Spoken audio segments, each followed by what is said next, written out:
Matt President back with you from Emory and Henry, getting you set for the state semifinal. Galax and Patrick Henry. Want to remind you that today's interview with head coach Mark Dixon brought to you by Aunt Bees.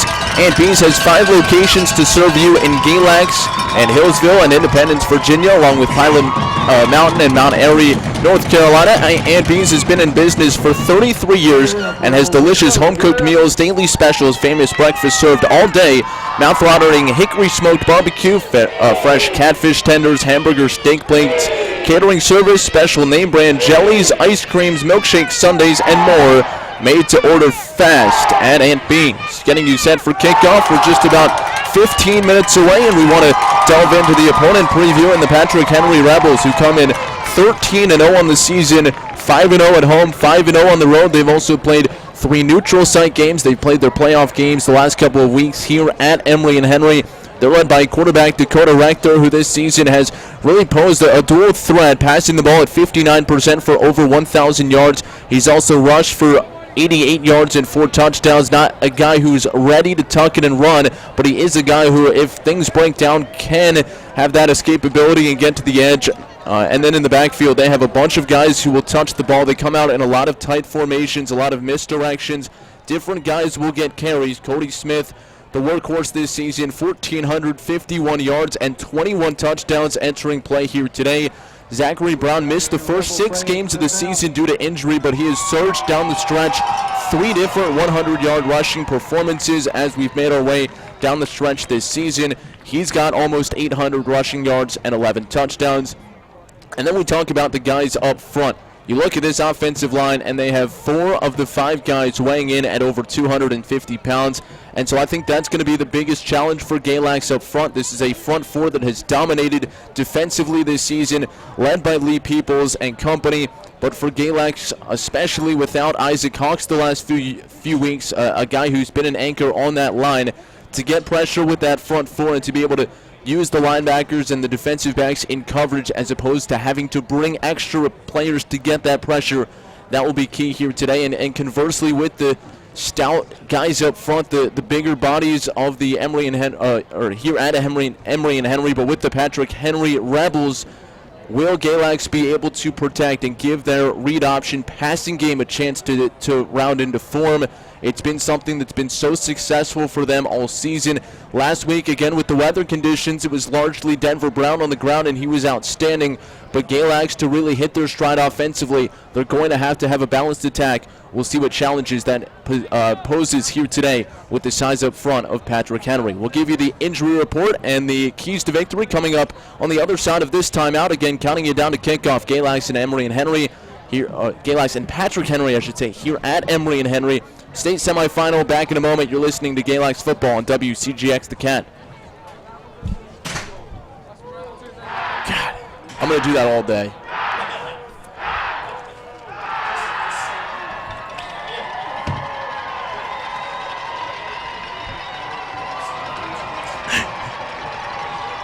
I also do a decent amount at Guilford, so I see Emory and Henry too, so it's not unfamiliar.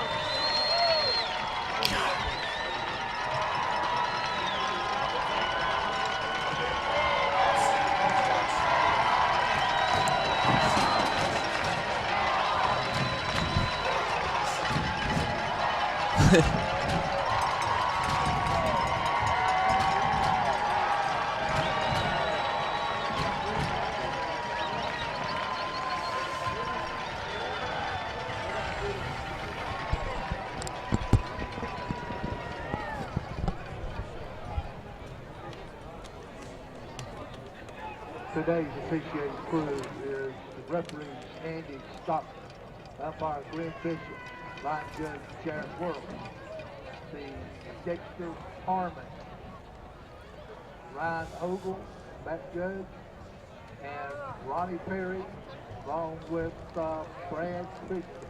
That's today's officiating crew from the Virginia High School League. It was state semi-final.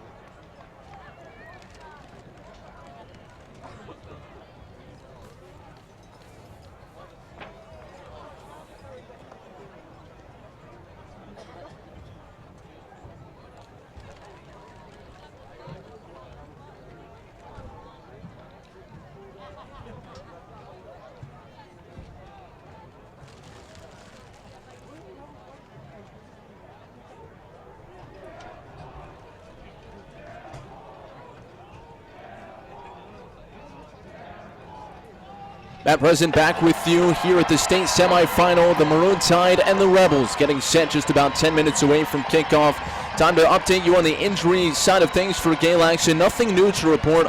Obviously, as we've told you the last couple of weeks, the two Isaacs, Isaac Thompson and Isaac Hawks, both out for the remainder of the season, but everyone who played last week in the victory over George Wythe, 52-6 the final, will be available again here today. Injury report brought to you by Twin County Regional Healthcare. They go the extra step in providing excellent cardiac rehabilitation care. Cardiac rehabilitation is a medically supervised program designed to help patients recover quickly and safely after a cardiac event. The goal is to help patients return to an optimal quality of life with improved heart health. To find out more information, contact Director Karen Burris at 276-236-1763. That's 236-1763. Keys to victory go as follows for Galax on offense.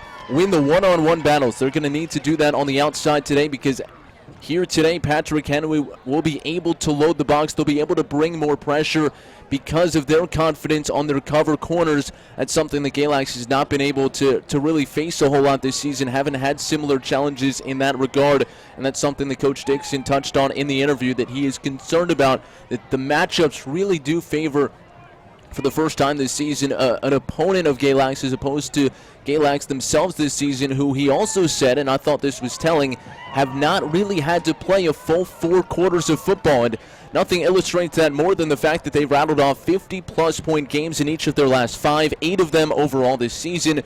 And so on defense, it's about focus and physicality up front.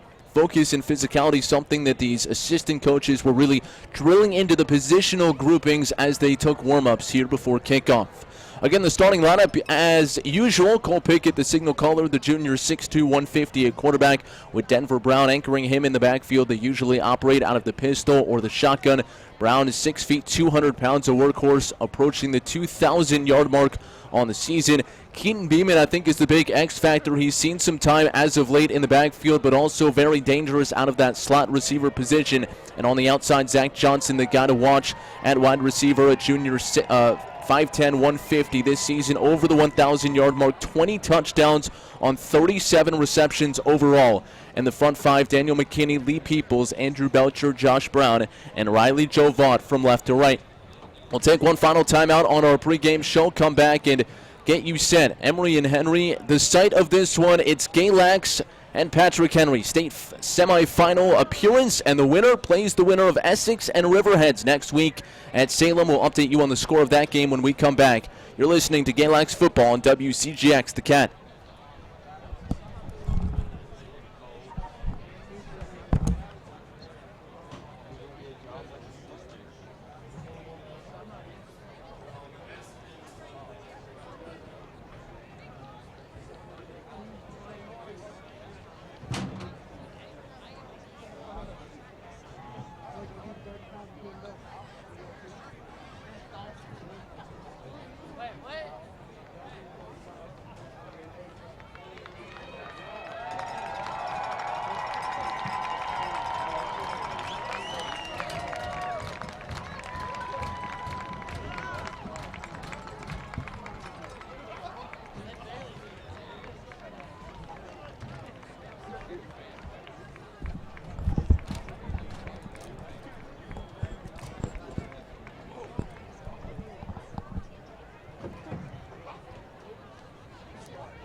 Okay, Rebel fans, let's get on our feet.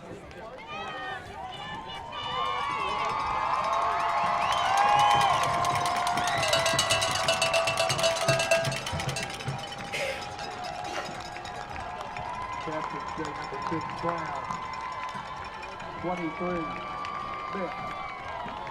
5, Ray. And 15, Rector.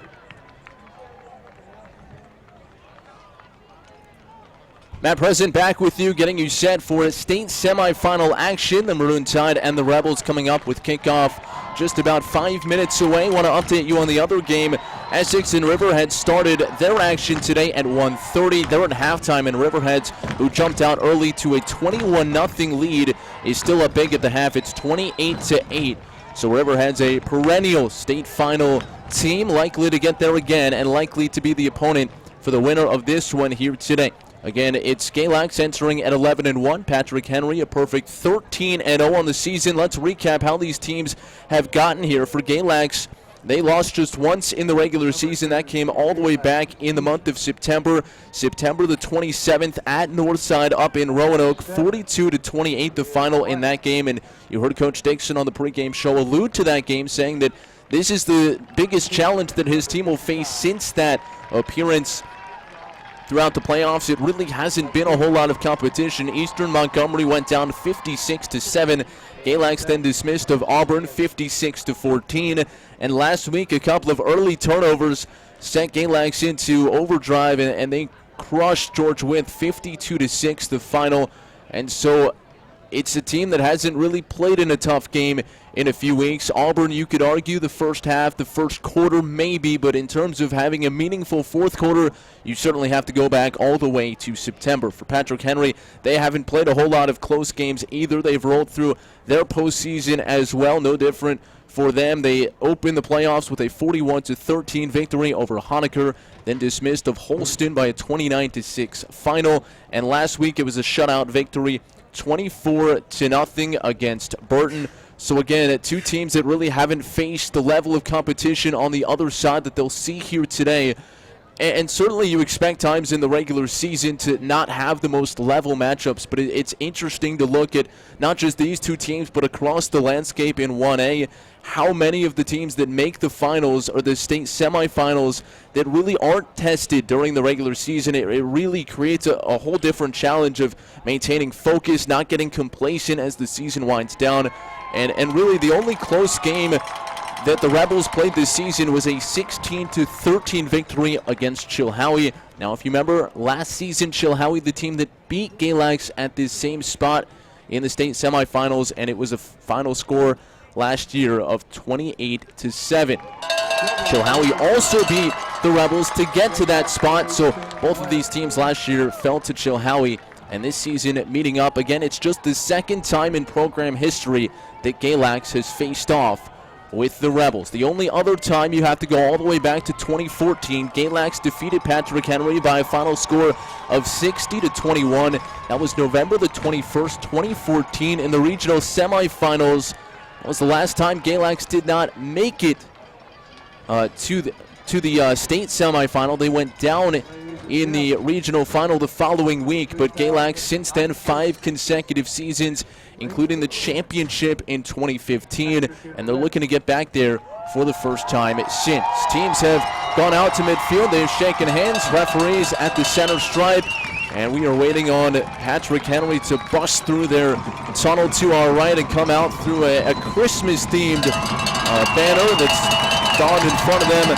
As you can hear, a big fan base in front of us for Patrick Henry. The Galax crew across the way, dressed in their maroons. But Galax here on the field today, they are the visitors, and they will wear white tops, white bottoms, white helmets with their numerals in the maroon color on the fronts and backs of their jerseys.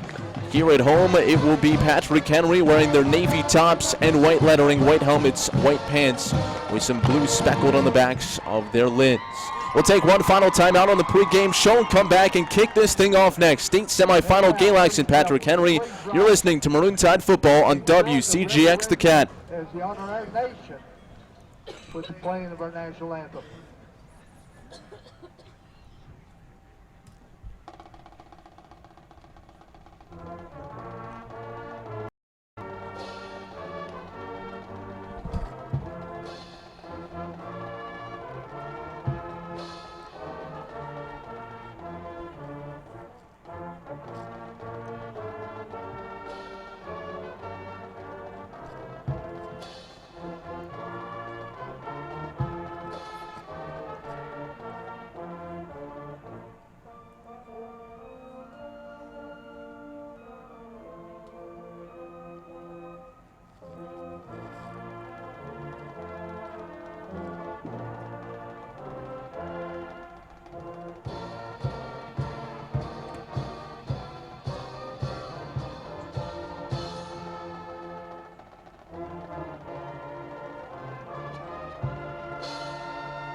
Matt President back with you here at Emory and Henry. The national anthem has just concluded. Teams getting set to take the field, and it's almost time for the state semifinal and a right to play next Saturday at Salem.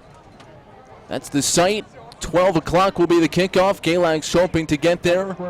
Last week, Mark Dixon picking up his 100th career victory in his 10th season at the helm for Galax. He'd love to get 102 and cap off this season, and an outstanding year it has been for Galax. They've won 7 consecutive. Galax will kick off. It will be Patrick Henry to receive, and the kickoff will go from left to right. Ortiz has it teed up on the far hash. Teams are ready. They're just waiting for the officials to give the whistle for ready for play. There it is. Cody Smith, Connor Beeson back to return. Kickoff is in the air. It's short end over end. It will be taken by Beeson at his own 12-yard line. Running far side across the 15 to the 20 and met by a host of tacklers at the 25. And he'll push forward out to about the 26-yard line. And that's where Patrick Henry will start moving from right to left. Just a beautiful day for football here on the campus of Emory and Henry. 51 degrees at kickoff. It says on my weather app that it feels like 51, but boy, at least on the far side of the field where the sun is shining, where Galax is situated and their fans, it is certainly toasty, at least compared to last week when Galax had to play through some really cold rain as they were able to persevere and get past George Wythe to make it to this point here today. Dakota Rector comes out under center, and the first play will be an end-around toss, and it's stacked up right around the line of scrimmage and pushed back. Not much doing there on first down. Lee Peoples leading the charge defensively as Beeson got the first carry of the ball game. Connor Beeson, a 5'9" sophomore this season, 575 yards coming in, 6 touchdowns on 65 attempts. Chase Brown, the lone wideout, split out to the far side of the field. Second down and 9 as they give him forward progress to the 27-yard line. Ball just inside the near hash. Now Beeson splits out wide to the near side. Shotgun formation for Rector. Beeson in motion. He'll get the call. Trying to get to the edge far side, and he is strung out and dropped. He slipped out of the initial tackle from Cole Pickett, but the pursuit got there, and Colby Barnes able to get in and make the stop, and that will bring up third down and long.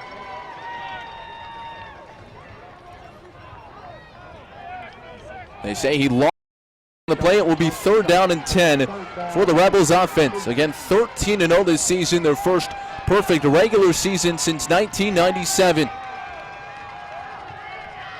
Rector, the senior, 5'10", 160, stands back in the shotgun. 4 wide receivers, 1 to the far side, 3 to the wide side, the near side of the field, and it's a quick toss near side, incomplete. Intended for Beeson, thrown too far out in front of him, and it's a 3-and-out forced by the Galax defense to begin the ball game. So the punt formation coming out. And the Galax defense showing their great sideline-to-sideline speed, and they will get a chance to get the football in very good field position as Zach Johnson is standing back at his own 40-yard line. Colby Taylor, the punter, and the kicker will send this one into the air. The ball spotted far hash. High snap, but he's able to come down with it. Kick is end over end, but short. It lands at his own 45 and bounces sideways to about the 47, 48-yard line where it's touched down.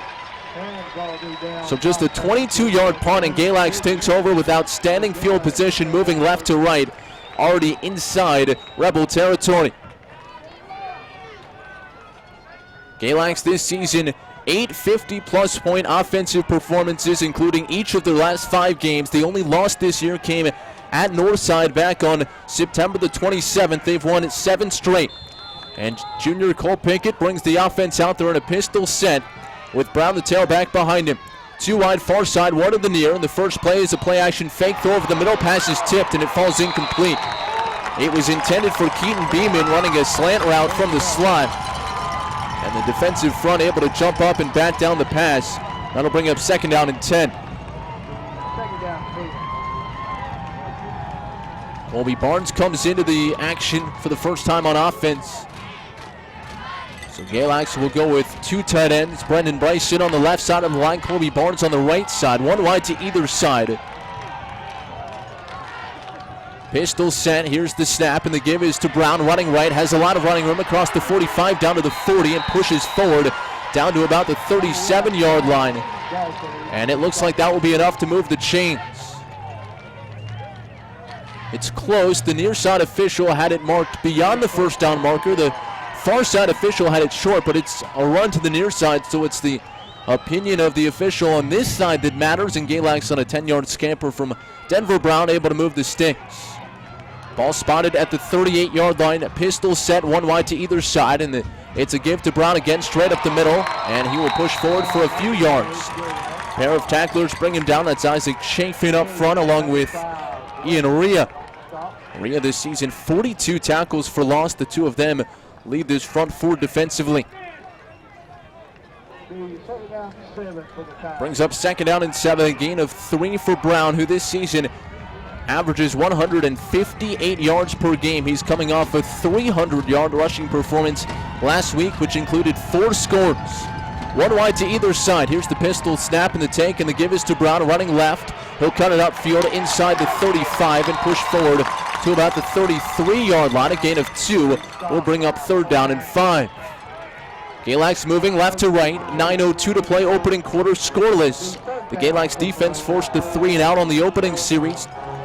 Got a short punt of 22 yards to take over on the offensive side of midfield.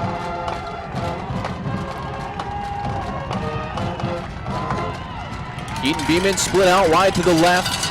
Near side of the field, Zach Johnson.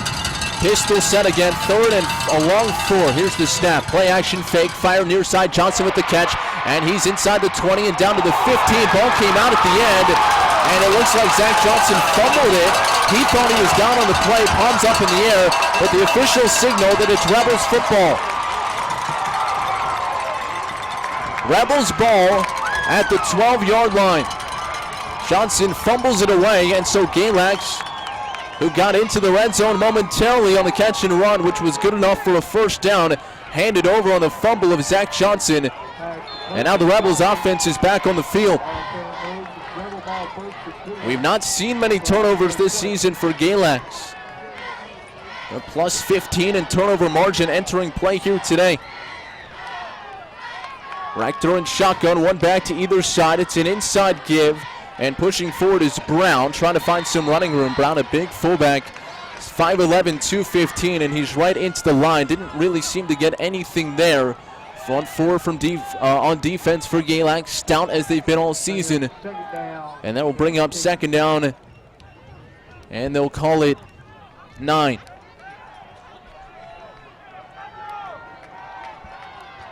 Rector takes a few steps towards the sideline, consults his armband. Brown in the backfield, behind him does the same. Rector this time under center, and he'll give it up the middle. This time it's Smith, and Smith dragged backwards after what looked to be an initial hole. He tried to find it up the middle. It closed quickly, and he shoved back on the play. They'll mark his forward progress out to the 13-yard line, and that will set up third down and 9.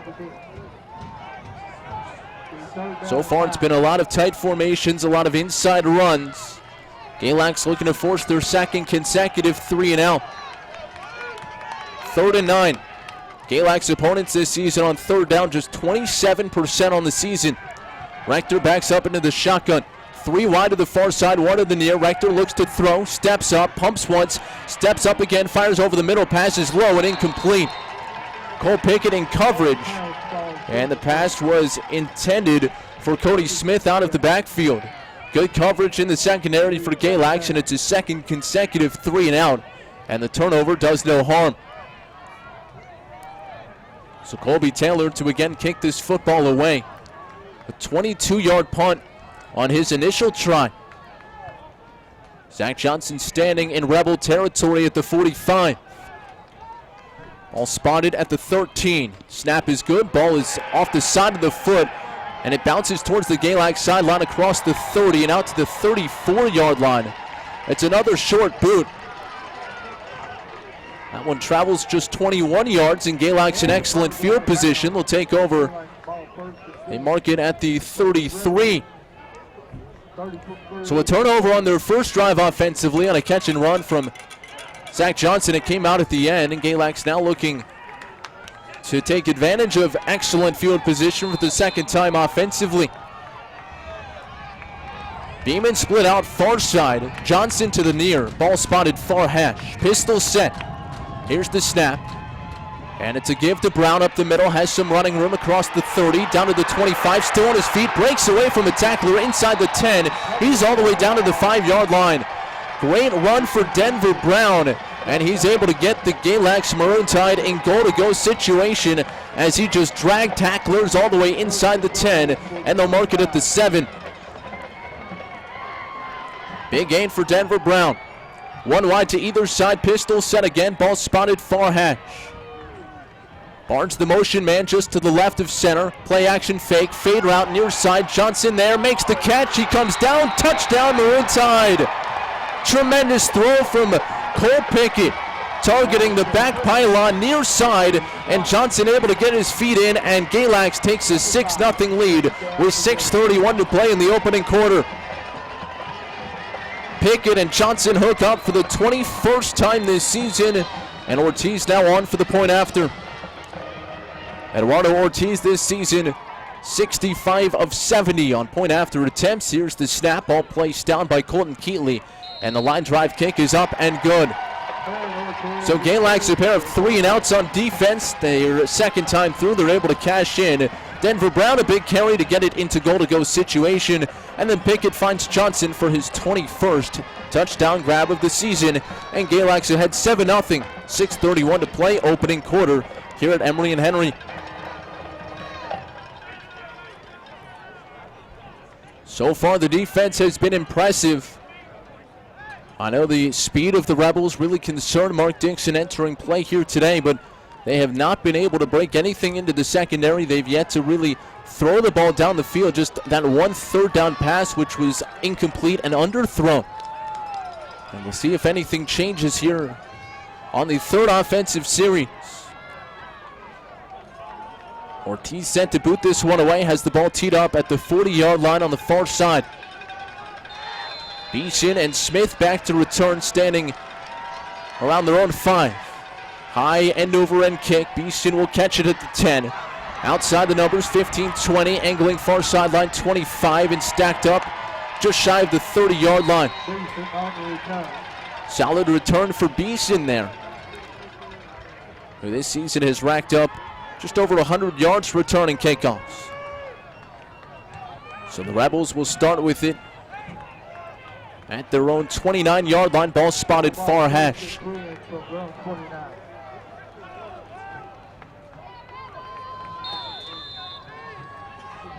Big physical offensive line for Patrick Henry. The guy that stands out most is Nate Stovall, who's at 315 on the front. Tight formation under center as Rector. It's a pitch play to Brown running right. And he's strung out. He'll get a couple yards across the 30. Zach Brown with his second carry today gets it across the 30, and they'll spot it at the 32, a gain of 3.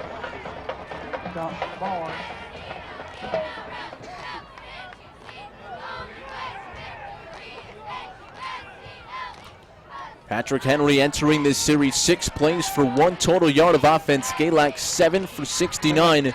They get 3 on first down to the Rebels. Another tight formation. 3 hands down in the backfield. It's an end around to Beeston. Has some running room up to the 35, and he's taken down there. Trenton Church led the charge defensively, and they will spot it just beyond the 35-yard line. It will set up third down and a long 3. 5:26 to play, 7-0 Galax first quarter. Patrick Henry in their home navy blue uniforms, white pants, white helmets, white lettering and numerals, moving from right to left. Galax dressed in all white with maroon trim, stripes down the pant legs and across the middle of the helmet. Here's a pitch play to Brown, trying to get to the edge far side. He's stacked up and driven back. A loss on the play. Keaton Beeman, the first to get there, and the defensive front put up a brick wall. Andrew Belcher in on the stop as well. And we'll see what Patrick Henry decides to do now on 4th and we'll call it 5. Maybe 4th and 6 with the loss on the play, and they will again bring out the punt unit. So Colby Taylor's been a busy man so far today. He's punted the ball just 13 times this season, This will be his third in 3 series. Here's the snap. Boot is away, high, side spiraling. This will drive Johnson back, and he'll let it bounce over his head. It goes down at his own 30 and touched inside the 30 at the 28-yard line. So Patrick Henry there to down it. They'll spot it at the 29. And that's where Galax will take over offensively, and for the first time today in their own territory, as they will move from left to right from their 29-yard line. 4:22 to play, 7-0 Maroon Town on top here in the first quarter. Pickett again brings the offense out on the field this season. Cole is 112 of 197, a 57% completion rate for 2,248 yards, 34 touchdowns, and 6 interceptions. Play action fake. Plenty of time. Fires it out far side. Wide open is Santana Sawyers. He's got first down and more across the far sideline into opponent territory down inside the 30. And he's finally spun out of bounds at the 25-yard line. I beg your pardon, that was Brendan Bryson who slipped out of the backfield on that play. And Bryson able to flip the field. He takes it from his own 29 to the opponent 25. And Bryson this season, who's racked up 320 yards receiving from the tight end spot, is able to pick up a big gainer there. And that was a more traditional play action. It wasn't the read option. And Pickett had all day to throw, stepped into the throw and put a ton of air on under it, and Bryson left alone in the secondary. First down and 10 from the 25. Ball spotted far hash. Pistol set. Read option. Fake. Pickett looking to throw. Fires it out to Johnson near side. Catch is made. He bobbles and hangs on as he was hit hard on the play. Taken down by Cody Smith at the 20-yard line. And that will be a gain of 5 on first down. So Galax now into... Wow, they spotted it back to the 23-yard line. It looked like he made the catch at the 20. So just a gain of 2 there. Second down and 8. 3 minutes, 34 seconds to play here in the opening quarter. Bryson, the motion man, settles to the right of Pickett. Denver Brown, the tailback. He'll get the call following the block of Bryson. Now cuts it inside, down to the 15, pushing forward towards the 10. He's got the first down, and he'll be spotted at the 11-yard line. Patient running for Denver Brown, who's done that all season long, able to follow his blockers, and the Galax offensive line pulling to create space. And Galax now has it 1st and 10 at the 12-yard line. Maroon side marching left to right ahead 7-0 here in the first quarter.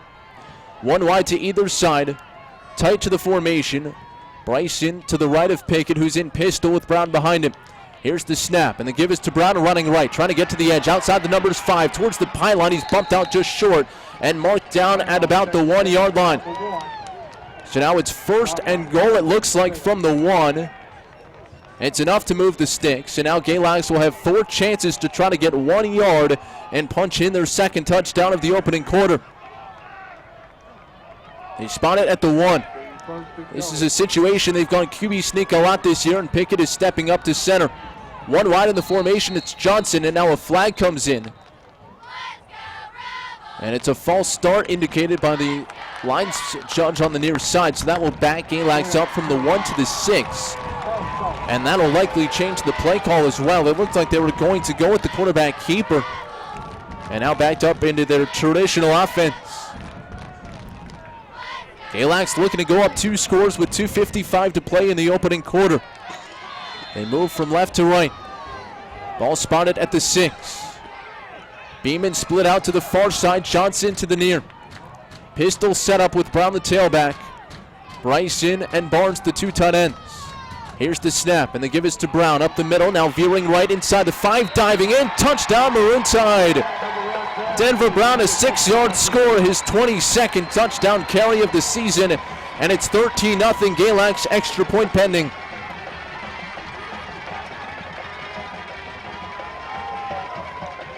Just weaving his way, carving up the Patrick Henry defense. And with 2:51 to play, Ortiz on for the point after. Here's the snap, ball placed down. Ortiz with the right-footed boot. It's up, it is good. And Galax has scored twice in the opening quarter, this time a more sustained drive as they took over at their 29.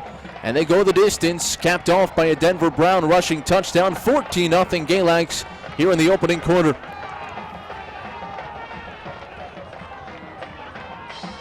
Big play on the drive, a 46-yard catch and run for Brendan Bryson. And Brown already with 69 yards rushing and a touchdown.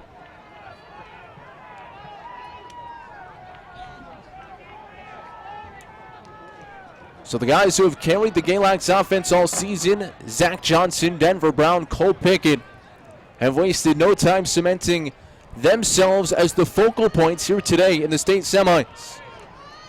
Again, the winner of this one will take on the winner of Essex and Riverheads, being played alongside of us, and they're in the second half. Riverheads with a 28-8 halftime lead. Ortiz with the kickoff. High into the far side. Beeson has to come over outside the numbers to claim it inside the 10. He's up to the 15-20, cutting it back near side. A lot of running room across the 25-30. Still on his feet, 35-40. Slips out of the tackle in the midfield. 40, and he's shoved out of bounds by Johnson, who tracked back. But Patrick Henry will have it with great field position. They'll have it at the 36-yard line. Galax hasn't given up a return like that this season. Their special teams has been just as good as the offense and the defense.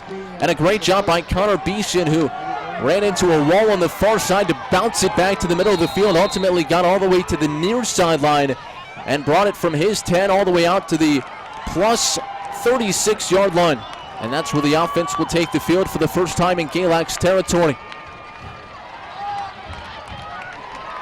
So we'll see how the defense responds. 3 and outs to start. Rector in the shotgun. 2 tight ends to the left of the line. Also 2 wide receivers. A bobbled snap. He falls on it. Whistles and flags come in. And prior to that bouncing snap, a false start. So it'll be a 5-yard penalty, backing them up to the 41-yard line.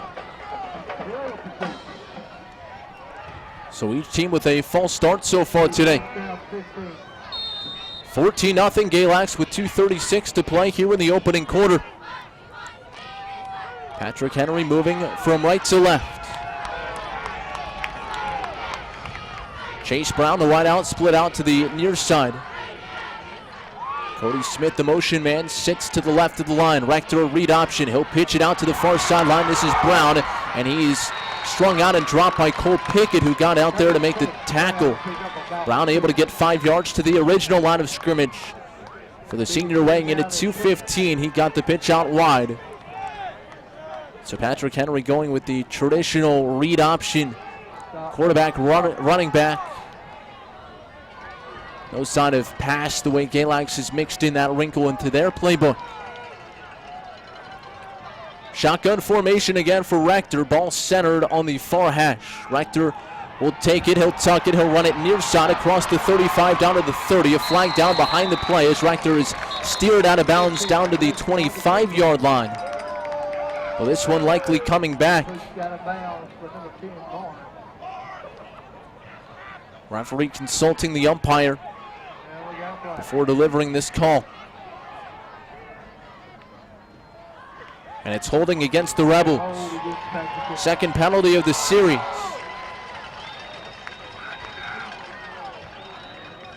So they will replay second down. The ball will be backed up all the way to the 47-yard line. Second down and 20.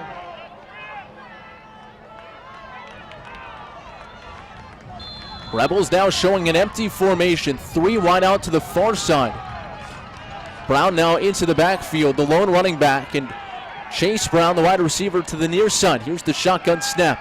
Rector looking to throw. Flushed out of the pocket. Belcher in pursuit. Rolling right. Will tuck it and run it out to the 40, and he'll pick up some yardage back towards the original line of scrimmage, and it will set up 3rd down and 12. Brendan Bryson and Brendan Rojas in there to make the stop. Good pressure that time from Andrew Belcher, who broke through. Last week a sack for him in the victory against George Wythe. 3rd down and 12, a minute and 13 seconds to play now in the opening quarter. Galax leading at 14-0. Tight formation now for Rector. He steps under center. Looking to pass. They'll set up a screen near side. This is Smith with the catch. Open field ahead across the 30. Down to the 20, inside the 15. Slips out of a tackle to the 5. He's in. Touchdown, Cody Smith. They started to run to the far side and threw it back to the near. And it's a 38-yard screen pass that goes the distance as Smith is able to pick up his 5th receiving touchdown of the season. And the Rebels are on the board. It's 14-6 with the extra point pending.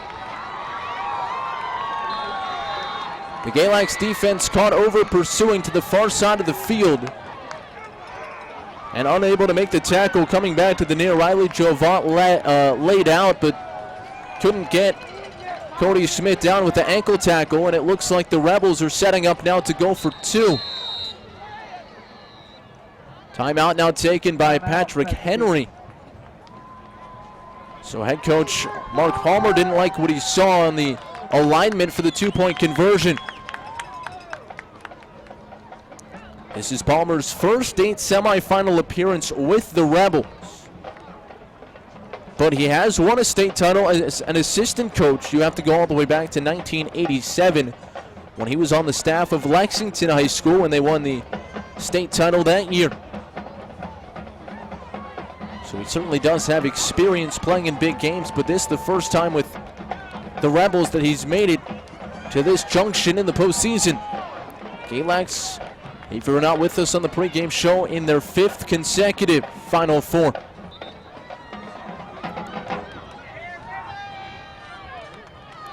So the Rebels again lining up to go for 2.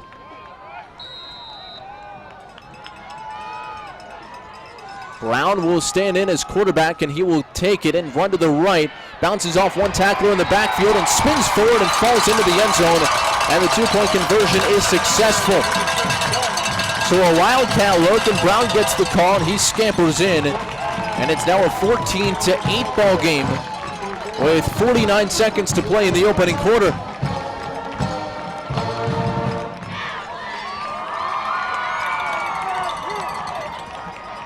So the Rebels on a great kickoff return from Connor Beeson get good field position. They overcome a couple of penalties, and on a screen pass, Cody Smith takes it in from 38 yards out. And they add on with Zachary Brown's 2-point conversion.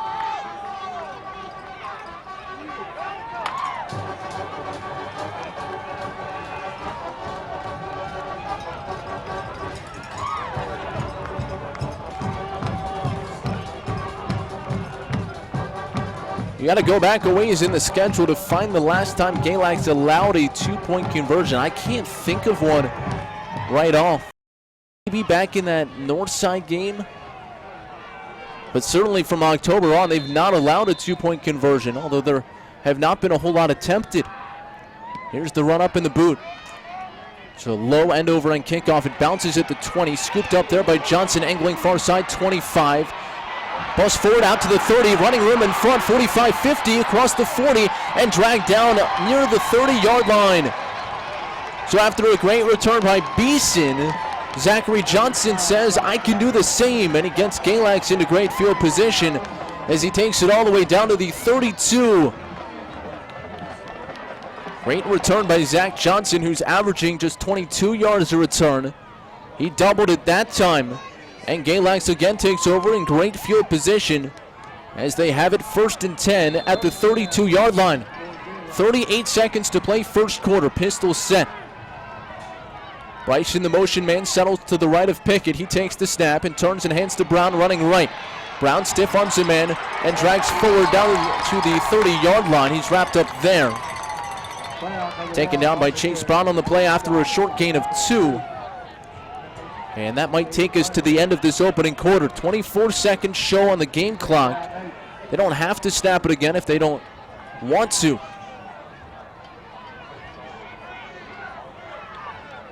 They are lined up, 10 seconds. Clock ticking. Pickett in the pistol. One wide to either side. Here's the snap. They do get it off. Play action fake. Pickett has time. Steps up, fires it. It's tipped, nearly intercepted, incomplete. Dangerous throw by Pickett. He threw into double coverage, and Rector nearly had the interception. And that will take us to the end of the opening quarter. But wait, there's a flag down on the play near the line of scrimmage. He'll get a flag there. So we'll wait for the call, and it looks like a hold against Galax. So that will make it a second down and 18. Shotgun formation, one wide out to either side.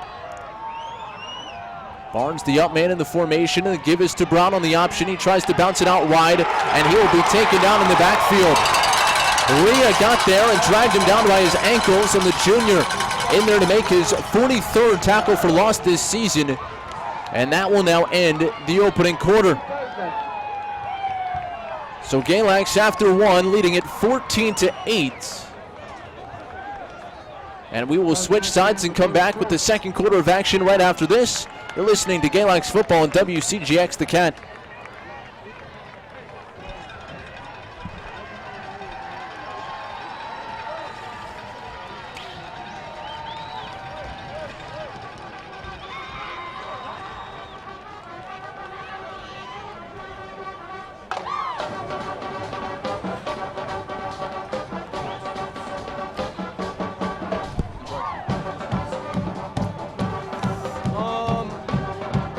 Probably the size of, like, if you, those bleachers on the far side are there, and then you have like double that on the near side. I mean, it's certainly not this big, but it's not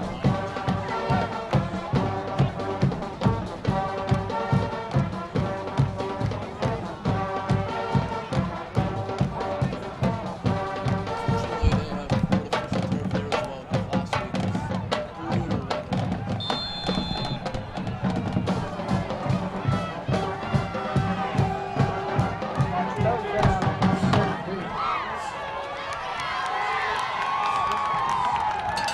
Yeah.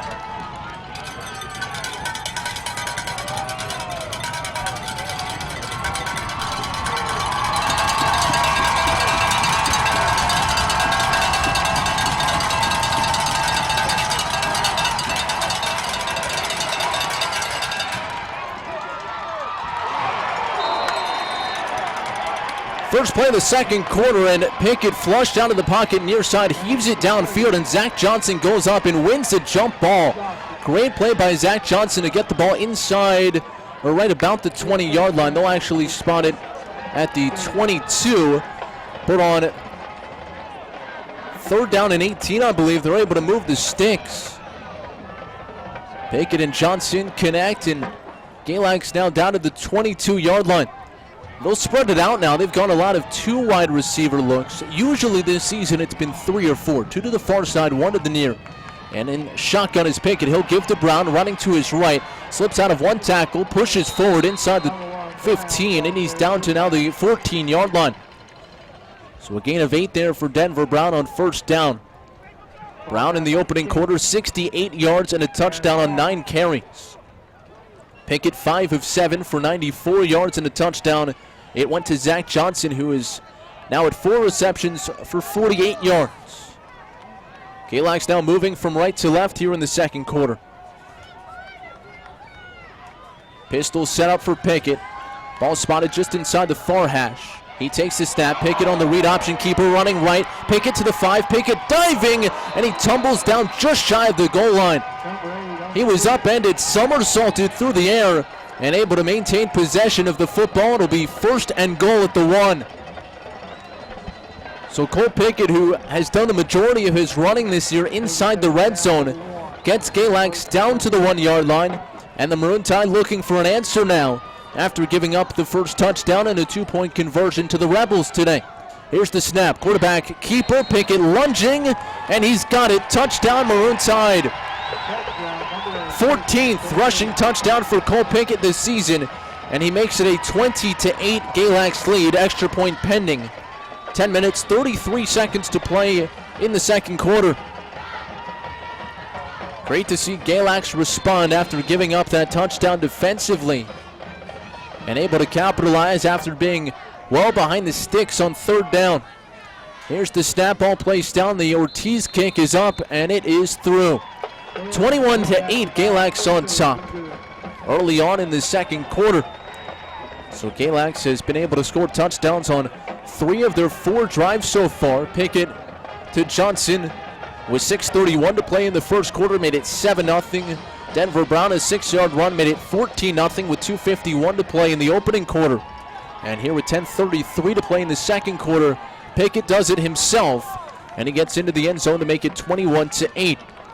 Scoring recap brought to you by Blue Ridge Tire and Automotive, your hometown garage for auto repair and oil changes, new tires, tire maintenance, tune-ups, and inspections. All of your automotive needs located at 1101 South Main Street in Galax.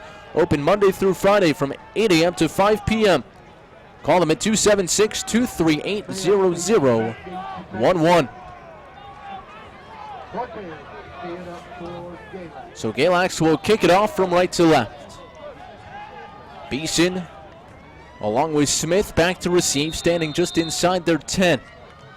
Here's the run up and the kick from Ortiz. It's a low squibber. It'll bounce inside the 30 and take a hop where it's collected just beyond the 20 by Chase Brown. Ball is out. Galax says they have it. It's loose at the 31, and Galax comes away with it. Colton Keeley with the fumble recovery, and Galax with a big turnover following the touchdown. They have a chance to double up here in the second quarter. Well, so much of their success last week was a result of turnover. George Wythe fumbled it on 2 of their first 3 series. They had a punt blocked. They had a couple of turnovers on downs. Galax getting a turnover here, and they take over at the 31 of the Rebels, moving from right to left. Pistol setup, 2 wide, far side, 1 to the near. The give is to Brown running right. Following Bryson's blocking, he gets outside the numbers, 30 down to the 25 and all the way inside the 20. He'll be marked down at the 18-yard line. Denver Brown just keeps on motoring forward. He's already approaching the 100-yard mark in this ball game.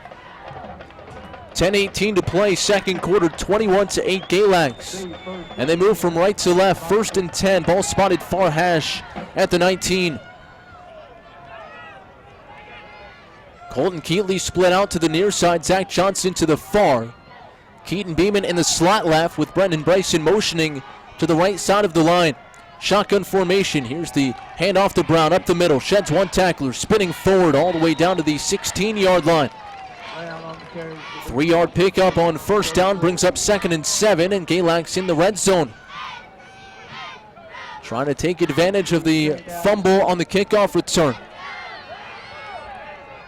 It was Chase Brown who scooped up the kickoff and up man, and he brought it out, and one of the Galax coverage men able to punch it free, and Colton Keeley came away with it.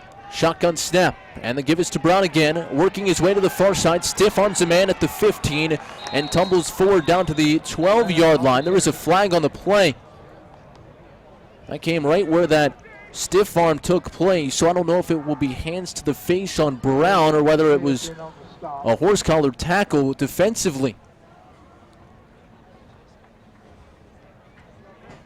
And it's a face mask on Brown. The stiff arm to the face cost him.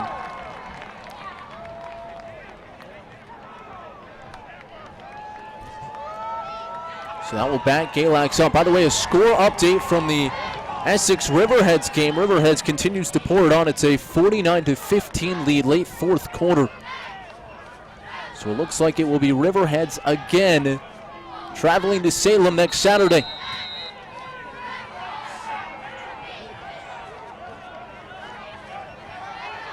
Second down and 21. Ball all the way back to the 30-yard line.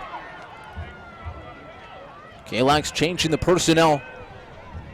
Play clock down to 9. Pickett in the pistol. Play clock at 6. And now whistles blow, and the play is blown dead. A timeout charged now to Patrick Henry. So Mark Palmer wants to talk things over.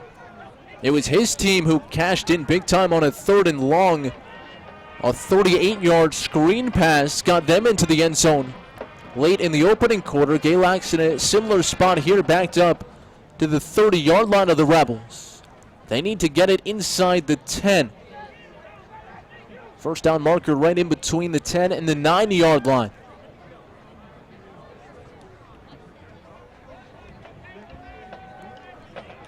So Galax talking things over in between the 30 and 40-yard line across the way. Patrick Henry huddled up with Palmer giving instructions down to our left.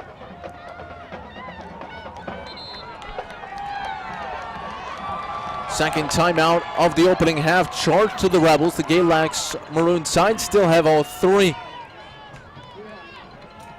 Pickett comes out in a pistol formation. Beeman and Johnson, the two wideouts, one to either side. Here's the snap. And a draw call. It's to Brown up the middle, across the 25, down to the 20. Sheds a tackler, 15, tumbles forward 10, and dives all the way to the 5-yard line. Denver Brown on the draw, and he picks up 25 yards on the play. And it's first and goal, Galax from the 5-yard line.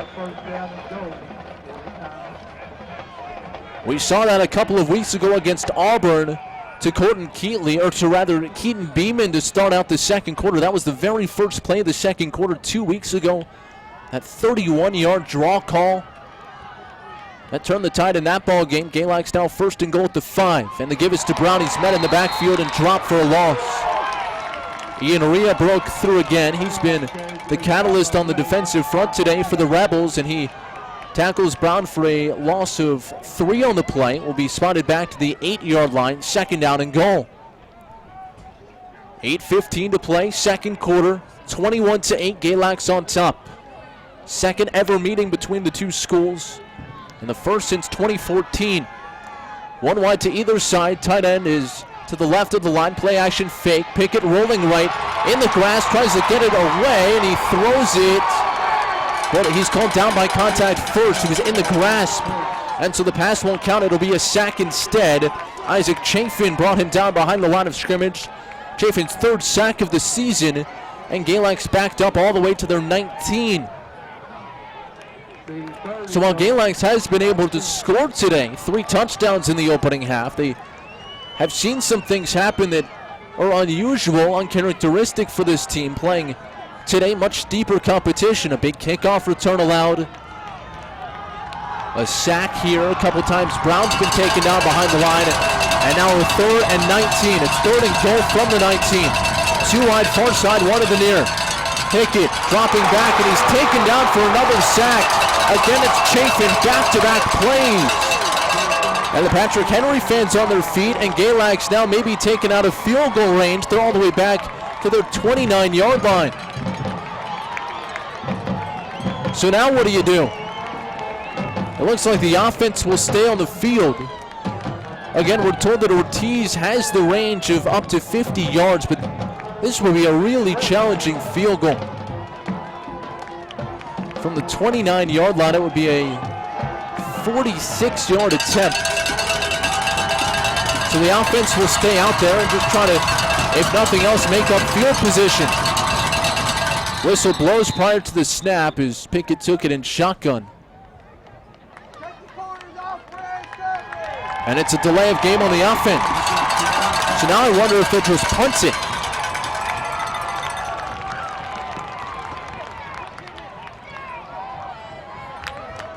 Patrick Henry switching up their personnel defensively. Getting Zach Brown onto the field at the safety spot. Galax keeps the offense out on the field. It's 4th down and goal at the 34. Here's the snap, play action fake. Pickett stepping up, trying to avoid pressure. Slings it over the middle. It's a jump ball, and it's intercepted at the 20. Running it back is Smith. He's at the 30, up to the 35 and taken down. He will go down at about the 30-yard line. He lost yardage trying to veer his way back to midfield. A jump ball for Zach Johnson, and Pickett throws his 7th interception of the season. And so the Rebels take over at their own 30. Wow, Galax had 1st and goal at the 5.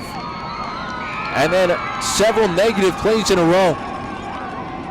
A face mask, a false start, the delay of game, 2 sacks, and that is not how they wanted to finish off the drive, but it's a big momentum swing for Patrick Henry, who avoids going down by 3 scores. 21-8, 6:06 to play, second quarter. Rector will pitch it, and this is Brown running near side across the 30 out to the 31 before he's taken down. Santana Sawyer's in there on the stop, along with Riley Joe Vaught. And it'll be a gain of 1 on 1st down.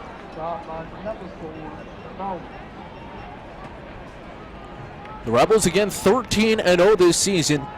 Their first undefeated regular season since all the way back in 1997.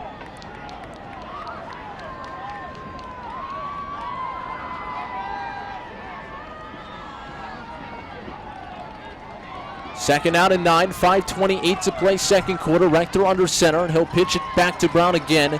Up the middle this time, pushing forward out to the 35-yard line. A gain of 4 on second down, and will bring up 3rd and 5. Patrick Henry this season averaging 39 points per game, allowing on average just 10. Galax certainly beyond that so far. 21-8, 5:02 to play, second quarter. The Rebels will spread it out this time on third down. 3 wide far side, 1 to the near. Shotgun set for Rector, 1 back to his left. Here's the snap, a quick throw, batted down at the line. Tried to get it to the near side, and that was Keaton Beeman jumping up and sending it right back in the face of Rector, incomplete. And 4th down and 5 upcoming.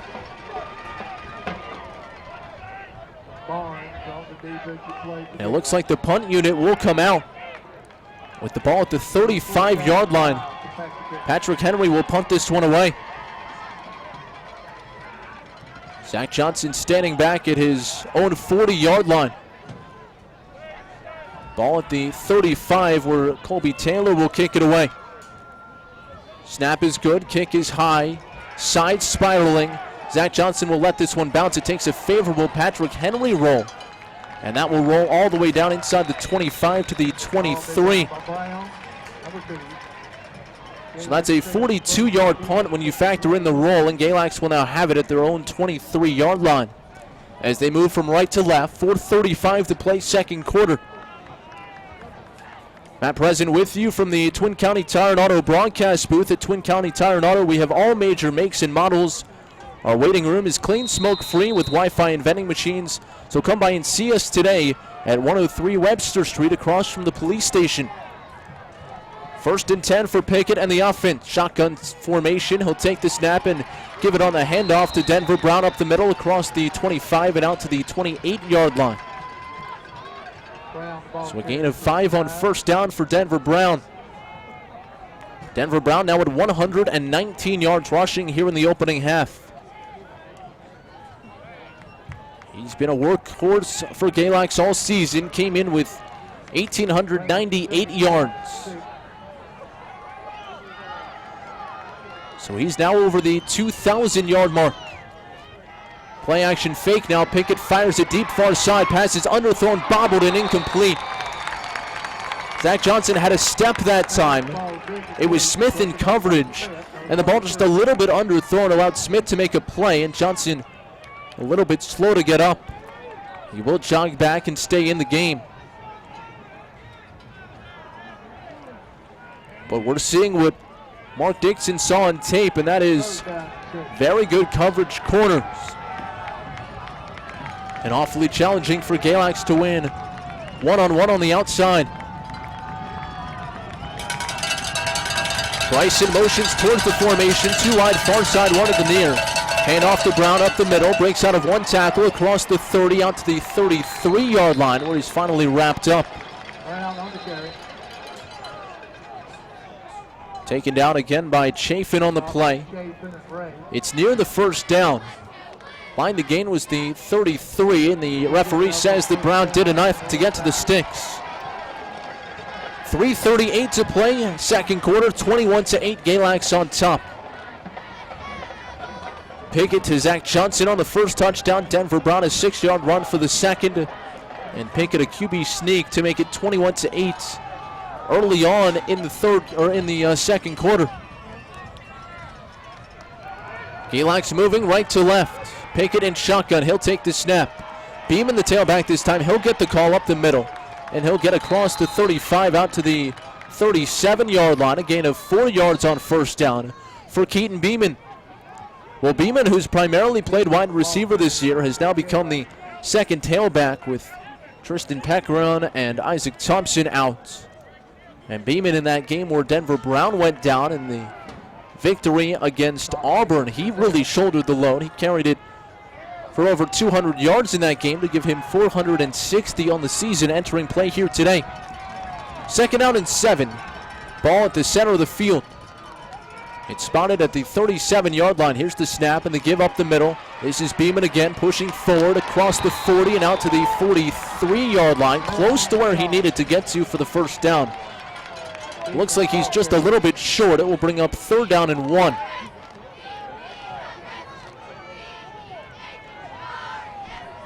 .220 to play here in the second quarter. And the referees will stop the clock to measure. It looks like about half a yard left to gain. Final in overtime in the Big 12 championship today. Oklahoma, who got up early, it was 10-0, I believe, had to stave off a late Baylor comeback. They win it 30-23, and one other local score in a conference championship game in the Sun Belt. 21st ranked App State 45 and Louisiana 38. So a couple of notable early scores today from college football. So Oklahoma trying to play their way into the college football playoff. Of course, they'll need Georgia to lose later on today against LSU in the SEC title game. Clemson against Virginia for the ACC. Wisconsin and Ohio State dueling for the Big Ten title. Those games later on tonight. 2:12 to play. And it was enough to move the sticks. 1st and 10.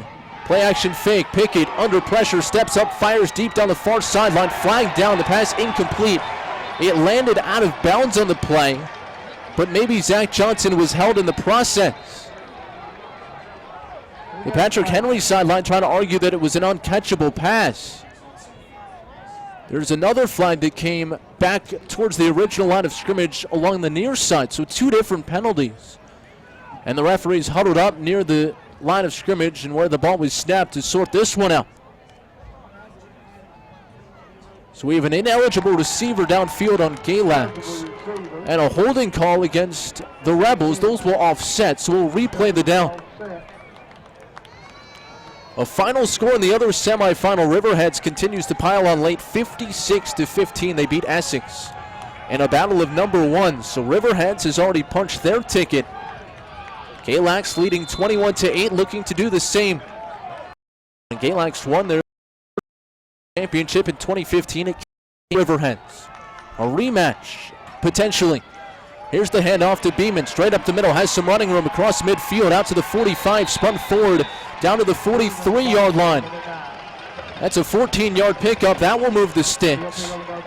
And so Keaton Beeman getting the lion's share of the work on this drive. He's able to pick up the first down.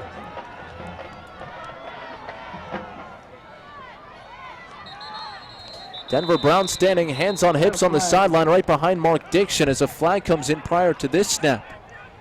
And it's a false start against Galax. Galax did much better in terms of penalties last week, but they were assessed 13 penalties a couple of weeks ago in the win over Auburn. False start there is the 6th penalty. It's 40 penalty yards against the Maroon Tide here in the opening half. 1st down and 15, clock at 1:42 to go in the second quarter. Galax moving right to left, ball spotted at the 48 of the Rebels. Pickett in shotgun, one wide to either side, tight to the formation. And Pickett will keep on the option. He's rolling right, trying to get to the edge across midfield to the 45, and he's taken down from behind, down just shy of the 40-yard line. Second time Pickett's been able to get to the edge and pick up some running room, and we'll see where they spot it. Looks like the far side official had him stepping out at the 42-yard line. So it's 3rd down and 9. 1:23 to play. Clock stopped after Pickett went out of bounds. Nick Sawyers will check in. He'll be the slot receiver near side. Ball in the far hash. 3 wideouts in the formation. Beeman to the left of Pickett in shotgun. And again, whistles come in. It looks like Mark Dixon is asking for timeout. Dixon furious right before the snap. And he went right over to talk to Pinkett along with the offensive line, who now huddles together on the far sideline in between the 50 and the Rebel 40-yard line.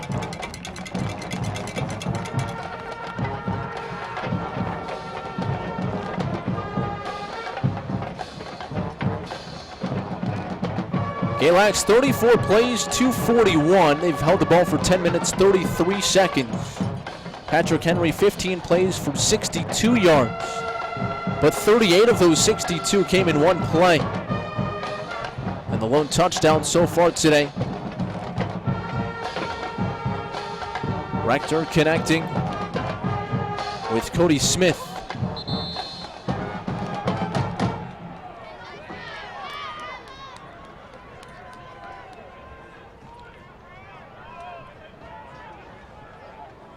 Galax breaking the huddle far side. Colton Keatley, the wide receiver, to the near side of the field. Johnson and Sawyers, that's Nick Sawyers, split out to the far side. Shotgun formation. Beam in the tailback. Here's the snap. Play action fake. Fire to the near side. Pass is batted down, incomplete. Nice coverage there by Connor Beeson, who was able to reach around Keatley, the intended wide receiver. Mark Dixon asking for a flag on the play. None coming. And that will bring up fourth down. Or third down, I should say. 3rd and 9.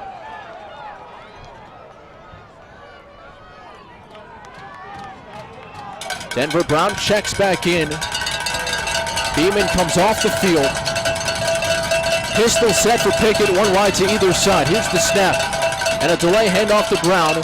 Running to his left up the middle, across the 40, down to the 35-yard line. He'll come up short of the first down, but he'll gain about 8 yards on the play. It sets up 4th and 2. So the ball spotted at the center of the field at the 35. The line to gain is the 33. And Galax will go for it here on 4th down. 50 seconds to play, opening half. Galax leading 21-8. Big play in this ball game. Here's the handoff to Brown, running to his left, following his blockers, and he looks to have the first down across the 30 and down to the 27-yard line. Colby Barnes, the junior halfback tight end, got out in front to lead the way. And Brown, following his blockers nicely, moves the sticks and the clock rolling at 34 seconds. It stopped until they go ahead and spot the ball. It's now ready for play and rolling at 30. Pickett in the pistol. 2 timeouts left for the Maroon side. Pickett takes the snap. Play action fake. And they'll toss it out, and it's a short catch as Barnes had to tumble to the ground to reel it in. It's now called incomplete. And that's probably for the best for Galax because it stops the clock. It would have been a loss on the play. So an incomplete pass moves the football to the original line of scrimmage. Now they're setting it back. It should be spotted at the 27. It was an incomplete pass. Referees trying to make sure they have the right spot, and now they do get it back to that original line of scrimmage. The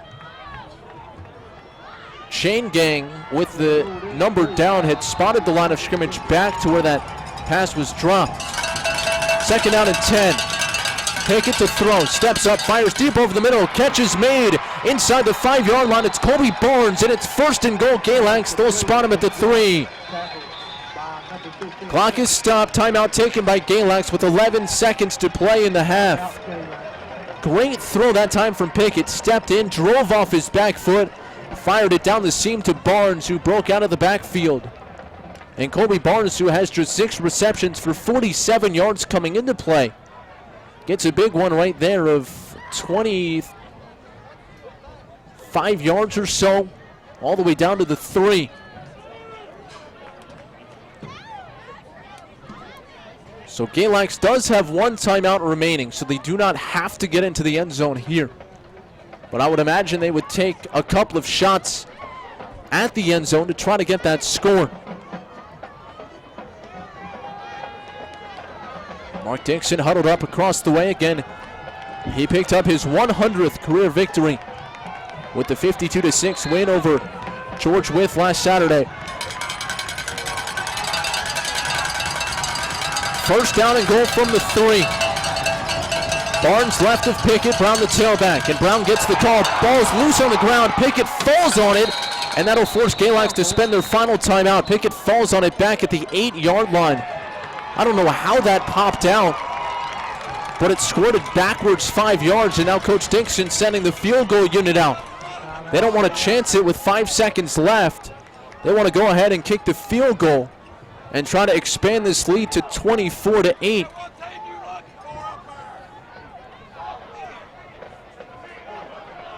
Eduardo Ortiz this season on field goals is 5 of 7, but he's a perfect 4 of 4 inside 30 yards. This will be a 25-yard attempt. Ball spotted at the near hash. 5 seconds to play opening half. Ortiz ready. Here's the snap. Ball's placed down. The right-footed boot is up, and it is good.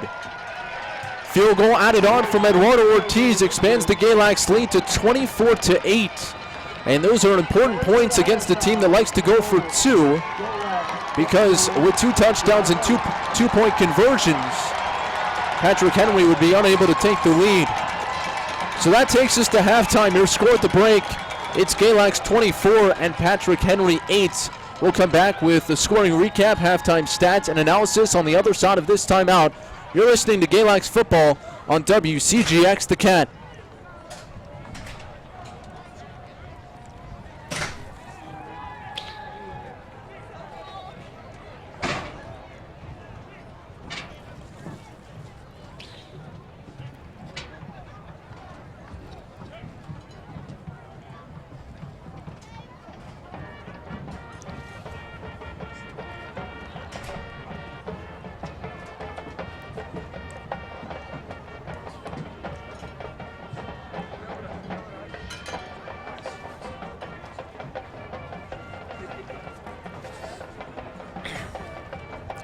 We do have a winner for the 50-50 for today.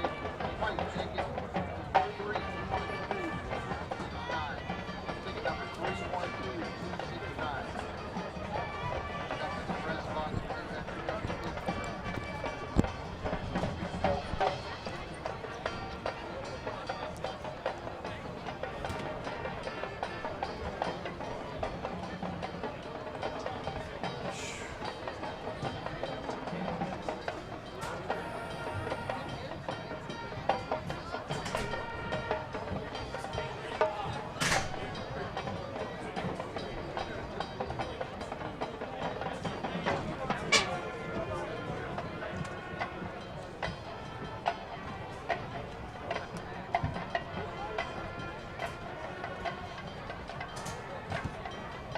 Matt President back with you from Emory and Henry College, where Patrick Henry is hosting Galax in the state semifinals. Maroon Tide lead at 24-8 at the break.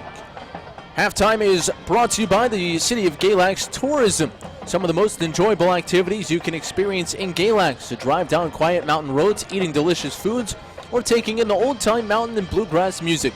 A glimpse into the culture and history of our small city is one of the many simple pleasures that can be enjoyed in Galax. To learn more about things to do, places to eat, and events up and coming, go to visitgalax.com. That's visitgalax.com. You can also stop by the Visitor Center at 110 East Grayson Street. We'd love to have you. The Tourism Center wishes the best to all Maroon Tide sports. Roll Tide. Again, Galax leading at 24-8 at the half. Let's take a look at our full scoring recap. And Patrick Henry started with the ball, went 3 and out, punted it away. Galax then took over with very good field position as they had throughout the opening half of play. And after they moved the ball into the red zone on a pass that was completed from Cole Pickett to Zach Johnson, Johnson fumbled the football, and so Galax denied points on their first offensive series. But the defense continued to be up for the challenge. They forced a second 3 and out and a second punt, and this time the offense was able to take advantage. With 6:31 to play, Cole Pickett completed a fade route to the near side to Zach Johnson, a beautifully thrown ball. Those two hook up for a 7-yard touchdown. Eduardo Ortiz boots through the extra point, and Galax took a 7-0 lead midway through the opening half. Later on in the opening half, Denver Brown, who was able to get into goal-to-go situation thanks to a 49-yard connection from Cole Pickett to Brennan Bryson, who was left alone down the far sideline. That's been the biggest play of the opening half so far, and that set up Galax crossing midfield, getting into good field position, and all the way down in a goal-to-go situation. Denver Brown punching it in from 6 yards out, and that made it 14-0 Galax with 2 minutes and 51 seconds to play. Now, on the ensuing kickoff, Patrick Henry finally got some good field position. They got a great kickoff return from Connor Beeson, who brought it all the way out to the plus 38-yard line. So Patrick Henry began the drive in Galax territory. They faced 3rd and long, and they dialed up the perfect play as they had Rector roll out to the far side. He threw back to the near side, and a screen was set up on the play for Cody Smith, who took it in from 38 yards away to get Patrick Henry on the board. That made it 14-6, and the Rebels would go for 2. They would get it as they would punch it in. They went in a wildcat formation, and that's when Zach Brown took the snap and punched it in all on his own, and so that made it a 14-8 ball game, a 6-point contest with 12 minutes to play in the second quarter. Galax would then get the ball back, that coming with 49 seconds left to go in the first quarter. Galax would get the ball back in the second quarter. Cole Pickett would keep it on an option to get into a goal-to-go situation, and moments later he would punch it in. Pickett a 1-yard carry, point after good from Ortiz. That made it 21-8 Galax with 12 minutes to play in the second. And then Galax got the ball one more time. Well, I guess we should also touch on the drive in between, where Galax had it all the way down in goal-to-go situation, but they came away without points. That was a 4-down turnover. They were backed up on the play. They had to go all the way back to the 35-yard line. A couple of sacks, a couple of penalties. It was one of the rare kind of ugly series for Galax where they should have come away with points, as they had it down inside the 10, but were unable to do so. But they do expand the lead just before the half on a 25-yard field goal from Eduardo Ortiz, who now this season is 6 of 8 in kicking field goals and perfect inside of 30 yards. Today's Maroon Tide halftime recap is brought to you by Isom Collision and Custom Paint. They're your hometown specialists for custom repair and custom paint projects. Isom Collision, located 1 mile from I-77 between Jeff Johnson Chevrolet and Horizon Rental. Open Monday through Friday, 8 a.m. to 5 p.m. Call 276-728-4330 to schedule an appointment today. That's 276-728-4330 for Isom Collision and Custom Paint, supporting the Tide Pride. We're at halftime here in the state semifinal. Galax leading Patrick Henry by a score of 24-8. The winner of this one will meet the winner. I guess we can tell you who it is. It's Riverheads. They already won the game earlier today against Essex. They pull away late for a 56-15 final. So it will be Riverheads next Saturday in the state championship in Salem. Galax hoping to maintain this lead for the next 24 minutes and join them one Saturday from today. We'll tell you more about the halftime stats when we come back. You're listening to Galax Football on WCGX The Cat.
Matt President back with you here at halftime, 24-8. Galax on top of the Rebels at the break. Welcome back inside our Twin County Tire and Auto broadcast booth. At Twin County, we have all major brands for all makes and models, a top-notch service department serving all of your automotive needs.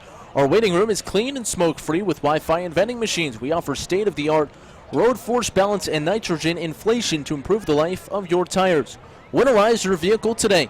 Come by and see us for the best deals in town at 103 Webster Street across from the police station, or call to schedule an appointment today at 276-236-0007. Taking a look at the team stats, and we start with Patrick Henry. 15 plays offensively for 63 yards. Held the ball for 7 minutes and 58 seconds. 11 rushes, 25 yards, 1 completion on 4 attempts, went for 38 yards and a touchdown. No interceptions in the opening half. 1 fumble, it was lost, that on the kickoff. And it represents the only turnover. Only 1 first down in the opening half. It came through the air. 1 of 5 on third downs, 20%, 3 penalties for 15 yards, 2 sacks for 21 yards, and 4 punts, averaging just over 30 yards for the Rebels. For Galax, 40 plays on offense, netting 275 yards, 11 minutes and 27 seconds time of possession, 28 carries for 156 yards, 6 completions for 12 yards, 6 of 12 passing for 119 yards, 1 touchdown and 1 interception, 2 fumbles, 1 lost, accounting for 2 Galax turnovers in the opening half. 17 first downs, 13 on the ground, 4 through the air, 2 of 5 on third down, 40%, 1 of 3 on fourth down, 33%, 6 penalties for 40 yards, no sacks, and no punts in the opening half for the Maroon side. When we come back, we'll look at some of the individual numbers in this one. Galax leading it 24-8 at the break, and we're back after this. You're listening to Galax Football on WCGX The Cat.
Matt President back with you from Fred Self Stadium here on the campus of Emory and Henry College. Galax leading Patrick Henry 24-8 here at halftime.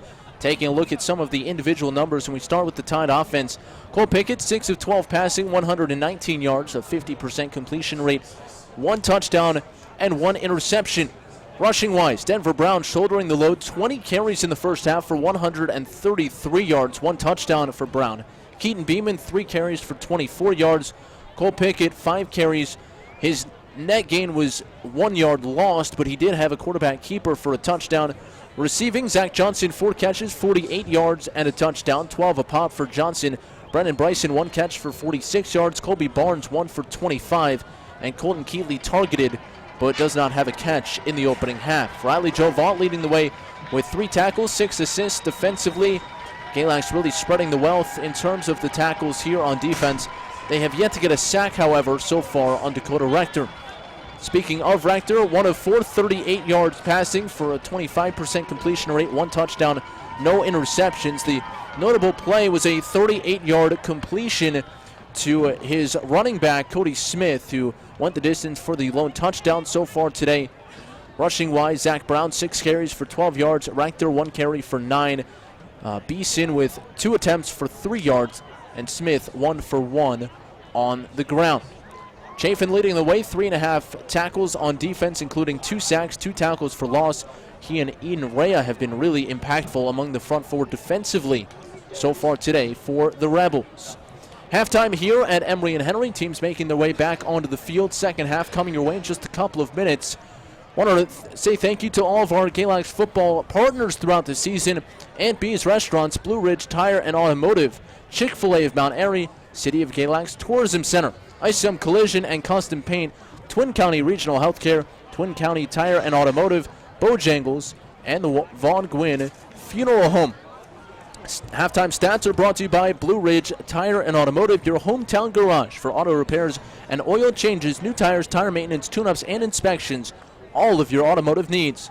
Located at 1101 South Main Street in Galax. They're open Monday through Friday, 8 a.m. to 5 p.m. Call them at 276-238-0011 to schedule an appointment today. When we come back, we'll update you on all the scores from around college football championship weekend. And again, the Riverhead scored today. They beat Essex to gain a spot into the state's finals next week against Salem. Riverhead's piling on late for a 56-15 victory. Back with the scores from the college scene when we come back. You're listening to Galax Football on WCGX The Cat.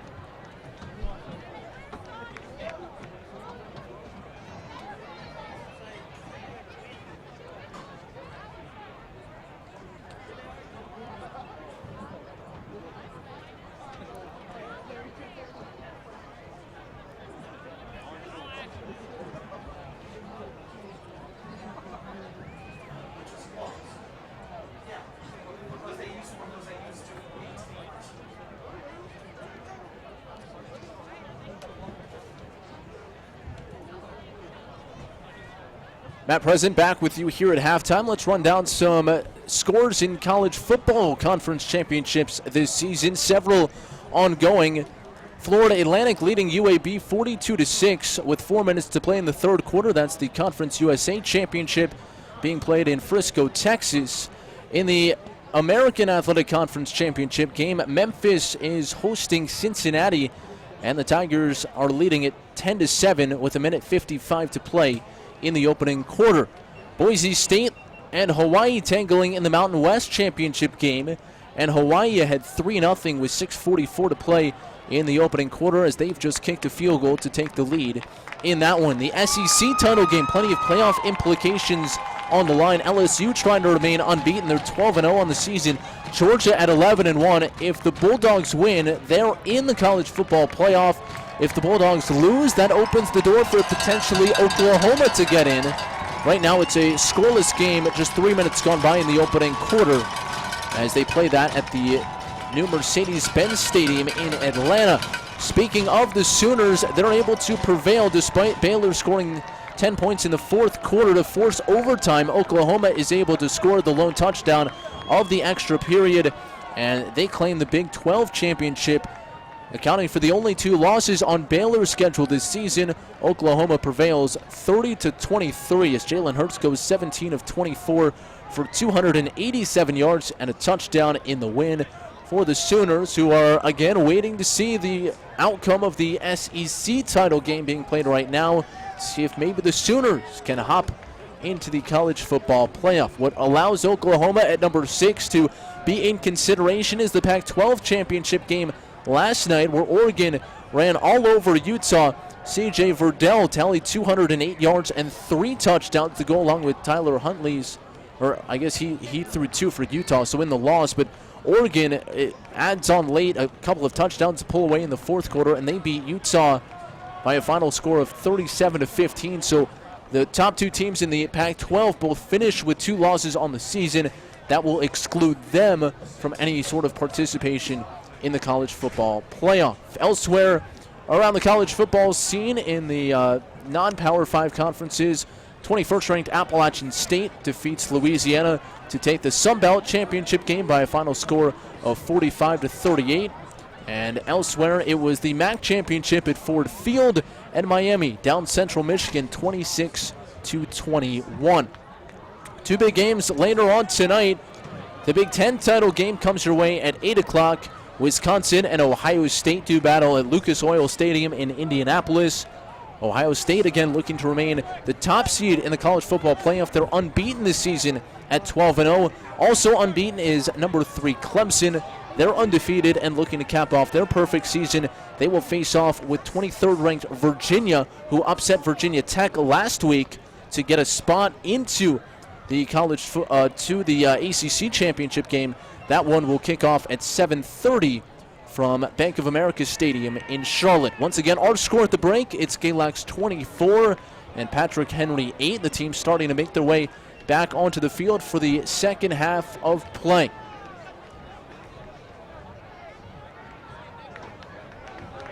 Usually you'll see a little bit more activity at halftime. Didn't see much today. No field goal practice, no stretching on the main surface. Just the team's kind of standing on their sidelines, a little bit subdued here before the second half. And Galax, who started out the game on defense, will receive the second half kickoff.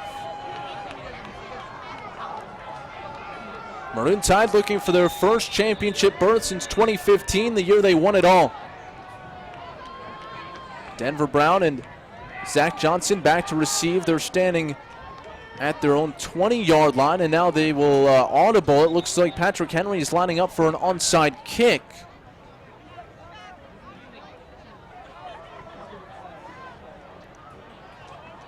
So they will reorganize. 9 of the 11 players up within that 5-yard box between the 50 and 40. Everyone moving forward now, nobody back inside the 25, and so they will kick it deep, and it's Cole Pinkett, the last line of defense there. He'll let this one roll inside the 1, and it just creeps over the goal line for a touchback. So Patrick Henry forcing a little bit of confusion on the Galax side of things, and boy, a little less steam on the kick, and they would have been forced to run it out from the 1-yard line. So instead, Galax will take over at the 20.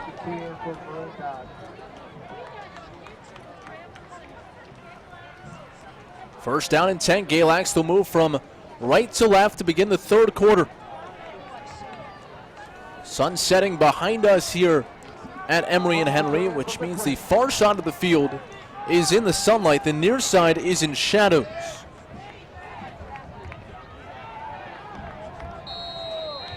Cole Pinkett brings the offense out on the field, one wide out to either side with Denver Brown, the tailback. Colby Barnes, the H-back in the formation to the left of Pinkett. Here's the snap, and the handoff to Brown up the middle, weaving his way forward across the 25 and dives to about the 26-yard line. A gain of 6 on first down for Denver Brown. Brown again with the 100-plus yards rushing in the first half. Goes over 2,000 for the season.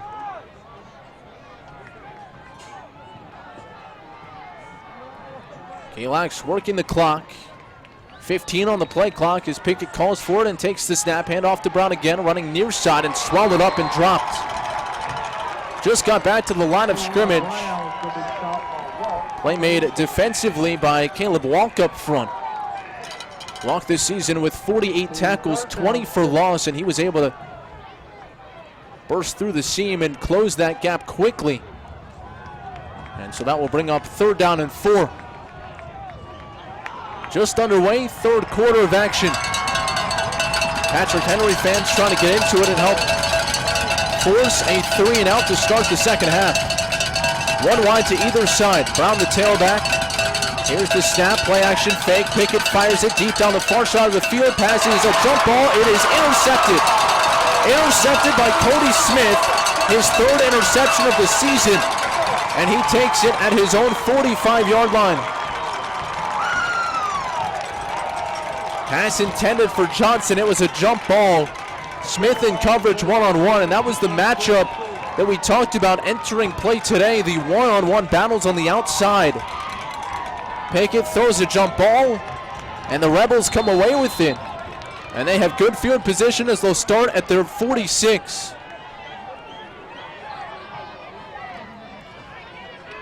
The Rebels again undefeated this season, 13-0.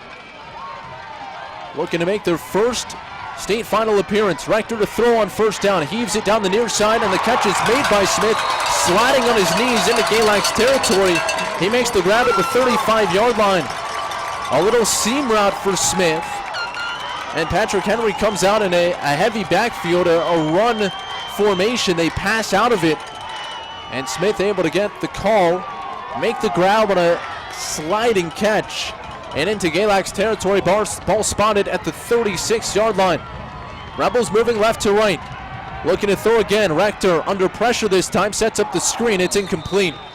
Too far towards the sideline. Pass intended for Rhea, and it falls incomplete, and that brings up second down and 10.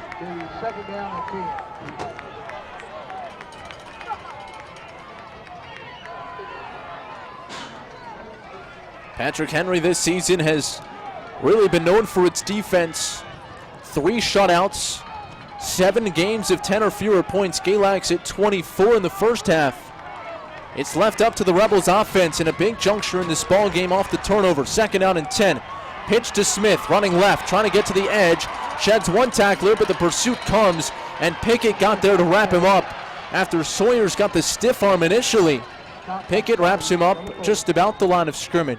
Gain of 2 on the play. And that'll bring up third down and 8. We'll see if, depending on how many yards the Rebels get here on third down, if fourth down becomes a go-for-it situation in Galax territory just outside of field goal range. Galax has yet to bring a lot of pressure so far today. This might be a good spot for it. Here's the snap. Rebels didn't look like they were ready for it, at least on the far side, but they set up a screen to Smith. He breaks out of the tackle, outside the 20, inside the 10, all the way to the end zone. Touchdown on a bubble screen to Smith. He gets loose, and the Rebels strike from 35 yards away. On the far side of the field, the wide receivers were checking their armbands, and Smith got loose on the near side, broke 3 tackles, got inside the 20, and got all the way into the end zone. So the second wide receiver screen to Smith for a touchdown today. And the score now, Galax 24 and Patrick Henry 14. And it again looks like they're going to go for 2 with Zach Brown in there at Wildcat. He was able to string out the first one and get to the edge and get in the first time. He'll run it left this time. Darting outside and getting in again. 2-point conversion from Zach Brown, successful. And it's now a 1-score game. Galax 24 and Patrick Henry 16.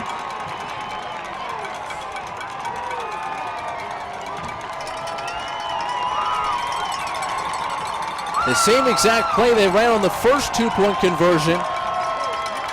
Snap it back to Brown, run it to the edge, get on in. And the 2-point conversion today might be the great equalizer. 2 for 2 so far, the Rebels. Galax kicking 3 extra points and a field goal.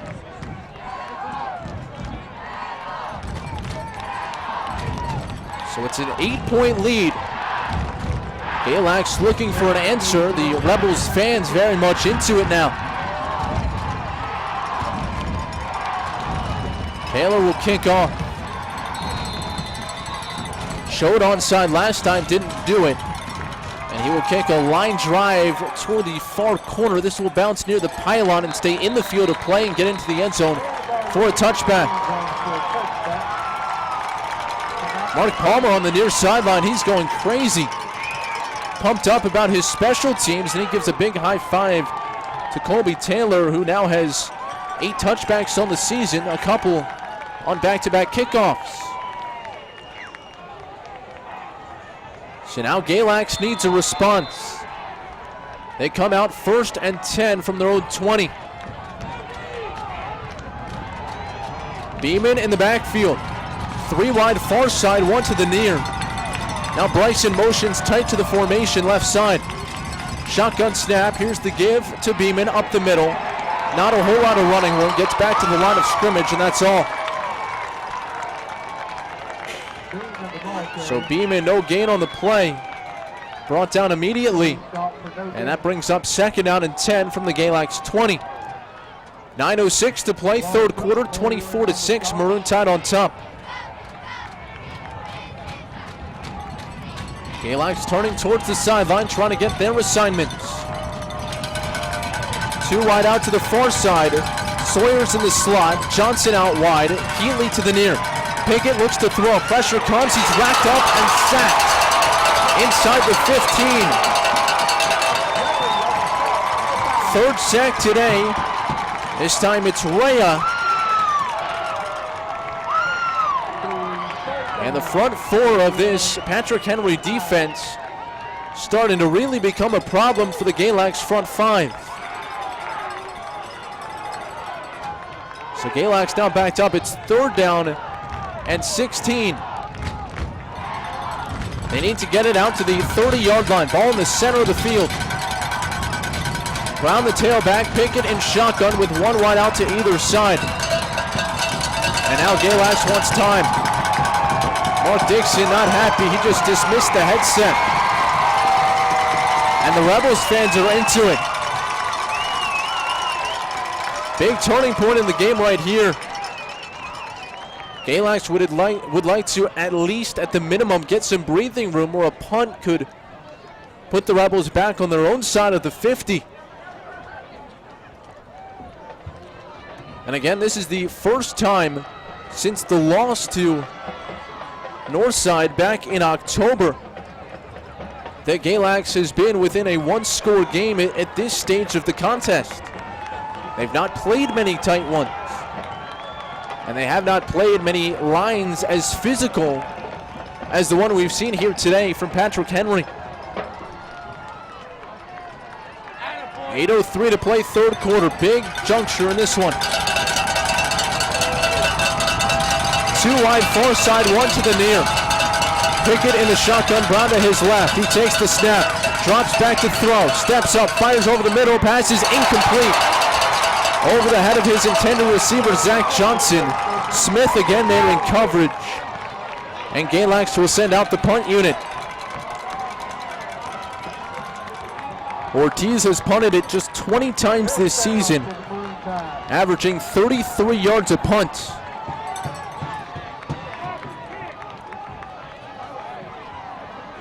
Beeson standing back towards midfield along with Smith, getting ready to receive this one. It'll come from the 14-yard line. Good snap, punt is away, high and over end. Fair catch called for and made by, he drops it. Smith dropped the ball, Galax on it, and they've recovered. Nolan Lawrence hopped on the loose football, and the 2nd turnover of the game on special teams gives Galax the ball back as they take over at the 41.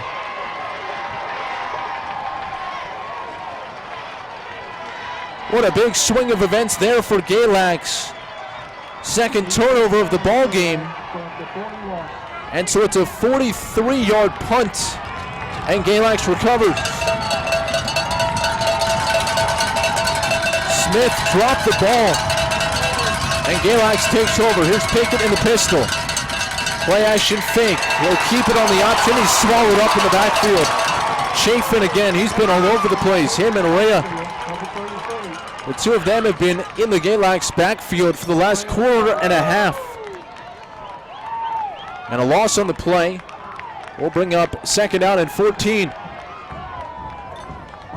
7:25 to play, 3rd quarter. You get the sense that the Rebels figured something out at halftime. And if not for that drop punt, they have all of the momentum. Pistol snap, Pickett takes, he gives to Brown, running to his right, trying to get to the edge. He does, across the 40, out to the 45, and he tumbles forward just shy of midfield. They'll spot him around the 48-yard line, make it the 47.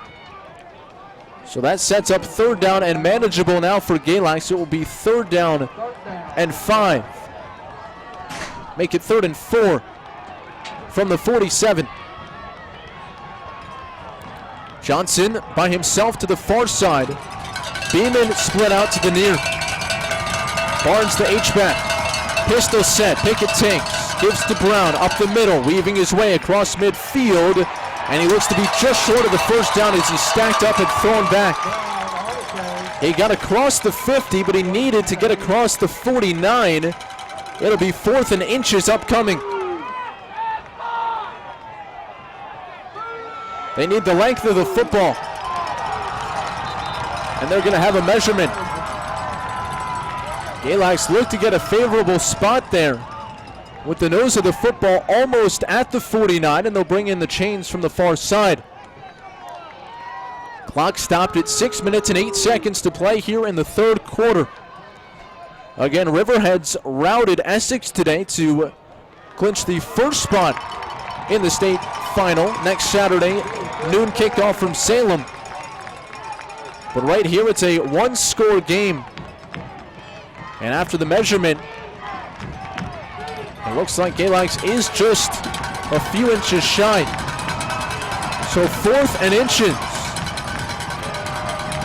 I would think it would be a QB sneak, but we'll see. One wide to either side. 2 tight ends. Pickett steps up to the line. He takes, he dives forward, he's got the first down. Across the 49 and down to the 48. And that's a play that Galax likes to run in goal-to-go situations. But when you need 1 yard, it doesn't really matter where on the field you stand. And Pickett able to push forward and punch across the line to gain. 1st and 10, Maroon side. Galax moving right to left, leading by 8 points. 5:50 to play, third quarter. Ball at the 48.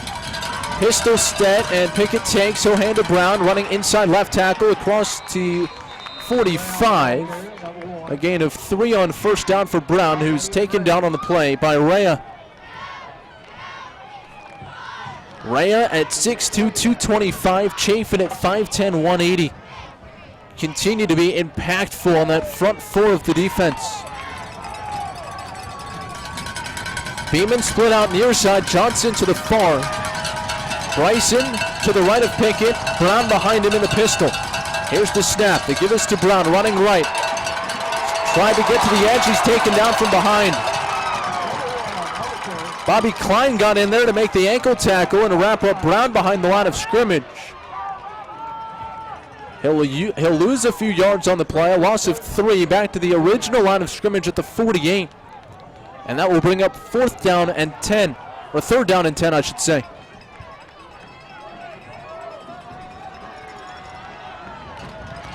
Extra defensive back, and Josh Brown comes onto the field defensively for the Rebels. Pistol snap, Pickett takes, it's a draw play. Brown with some good running room across the 45 to the 40, near sideline, down to the 30-yard line, where he's tackled there by Connor Beeson. But a nice draw call from Mark Dixon. They had a couple of defensive ends caught too far up the field, and Brown slips out of the backfield, gets outside the numbers near side, and down to the 29-yard line, 1st and 10, Maroon side. Galax has been able to pick up critical first downs on this drive and throughout the ball game. Now 3 of 7 on 3rd downs today. One wide to either side. Barnes to the left of Pickett in the pistol. He'll hand off to Beeman up the middle, down to the 27, maybe the 26. Couple yards on first down as he's in there to spell Brown for a play or 2. Denver Brown throughout the season, we talked about all the carries, all the yardage, but he hasn't had to run as physically throughout the season as he has today, usually gaping holes. And so they're mixing him in and out a little bit more than we've seen all season, as he's on the far sideline across the way, trying to hydrate. One wide to either side, 2nd down and 7. Here's the handoff to Beeman, jumps out of one tackle, sheds another across the 25. Flag comes in. Now another flag from behind the play. So we'll see what the call is. Maybe a face mask at the end, but I don't know if there might be 2 separate penalties. One came from the Galax backfield, one came from behind the secondary, and the referee is discussing things. 6 penalties, 40 yards for Galax today, 3 for 15 for the Rebels. And here's the referee's call. Holding against Galax. And a personal foul face mask against Patrick Henry. So offsetting penalties. And we will repeat 2nd down and 7. 3:44 to play 3rd quarter. It's a 1-score game. 24-16. Rebels have scored twice and twice converted 2-point conversions. Pickett turns, says something to Beeman in the backfield behind him. Pistol set. Here's the snap. And the handoff to Beeman running left. Has some running room across the 25 to the 20. Outside the numbers, spinning forward. And he's down to about the 17. Late flag comes in. And that looks like it was aimed at the Patrick Henry bench. We'll see what they have to say. It looks like for the time being it's a 1st down, but maybe it's actually against Galax because they're signaling towards Patrick Henry. Oh, it's a sideline warning, I'm being told, against Patrick Henry. So they'll run by Beeman enough for the 1st down. He'll check out, and Brown will check back in. Mark Dixon rotating his running backs, trying to keep them both fresh. Passing game today has not been as effective as it usually is, with great covered corners on the Rebels side. Here's the give to Brown straight up the middle. Hops out of a tackler, drags another down to the 10-yard line. Good gain on 1st down. It will be a gain of 7. And it will be 2nd down and 3. Meanwhile, we talk about Galax rotating running backs. Patrick Henry looks like they are rotating linemen unless one is now shaken up. Clay Mora just checked out of the ball game. Pistol set for Pickett. He'll hand it off to Brown. Bounces it out, slips out of a tackler inside the 5, and he is down to the 4-yard line. Great change of pace from Denver Brown, who went one-on-one initially and then was able to bounce it outside. And he got it down to the 4-yard line. So that will bring up 1st down and goal. Galax looking to stretch the lead back out to 2 scores here. Tight formation, 2 tight ends with Johnson, the wide receiver, on the far side, close to the line. Keatley split out near side. Here's the handoff to Brown, straight up the middle, pushing forward. Not a lot of running room, but he got a couple of yards down to the 2. Galax ahead 24-16, 2 minutes and 27 seconds to play 3rd quarter. 2nd and goal from the 2 upcoming. Galax moving from right to left.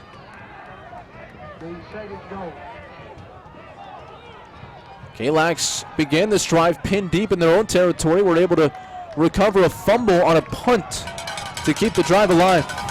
Here's the snap, handoff to Brown, angling left towards the hash marks, and he's brought down shy of the goal line. Got back to the line of scrimmage and taken down there at about the 2. And so it's now 3rd down and goal.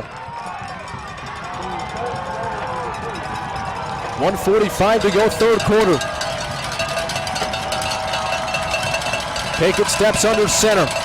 He'll sneak it, pushing forward. No signal yet, and they'll mark him short down at the 1.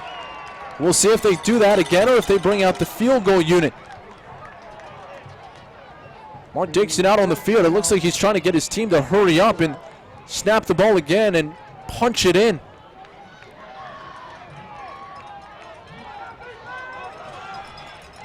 Eduardo Ortiz standing behind Coach Dixon, but he's not being called upon here. 4th and goal at the 1. Lone wide out near side is Keatley. Pickett under center.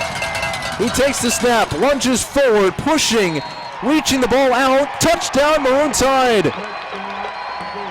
2nd quarterback sneak for a score today from Cole Pickett. And he gives the Tide a surge. They lead it 30-16 with 58 seconds to play in the 3rd quarter.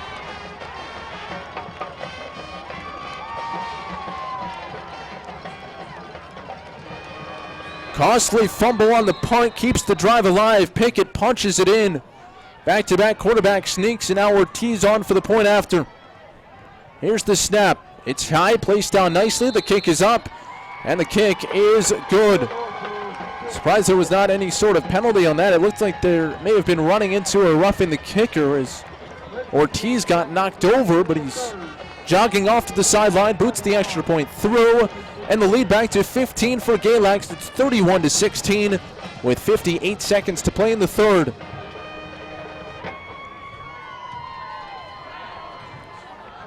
Galax 61 plays for 334 yards in the ball game.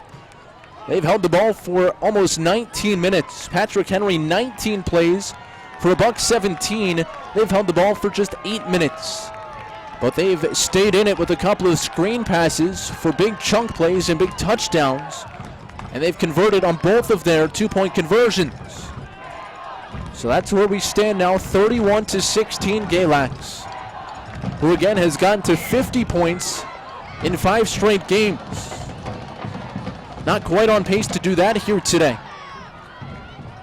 But I think they'll take a win any way it comes. Andrew Belcher now getting looked at. His right ankle is getting tended to on the far sideline as Ortiz squibs this kick. It bounces forward, bobbled, and now scooped up. Spinning away is Brown, and he will get wrapped up shy of the 30-yard line. That hit off the chest of Chase Brown. He was able to collect it. And they'll mark him at the 29-yard line, I believe. Just shy of the 30. Nose of the football touching the 30. That's where the Rebels will start as they move from left to right. 51 seconds to play, third quarter.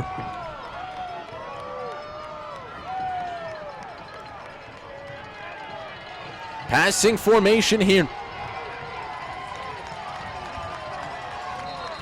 And now some confusion and a timeout taken by Mark Palmer. They had 3 wide receivers initially to the near side of the field. That's the short side. And then tried to flip the play and send those wide outs to the far side. And Palmer decided to use a timeout. Rebels again 13-0 this season. Their first 10-0 regular year since 1997. Today marks their first ever appearance in a state semifinal, but it's not the first for Mark Palmer, who went as an assistant as part of the state championship of Lexington High School back in 1987.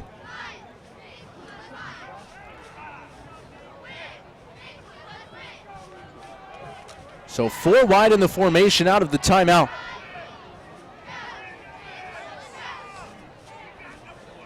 Brown and Smith to the far side. Beeson and Chase Brown to the near. Shotgun formation, empty backfield. Now Beeson in motion. And a whistle and a flag. That was after the snap, but it plays blown dead. And it's a false start called against the Rebels.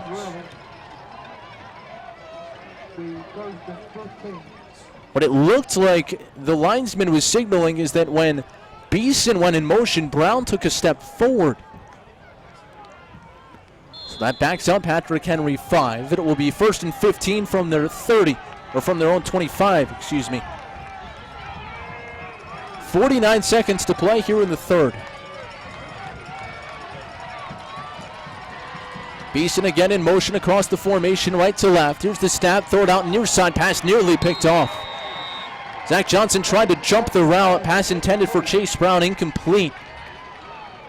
And that brings up 2nd down and 15. 46 seconds showing on the game clock here in quarter number 3. Galax ahead 31-16.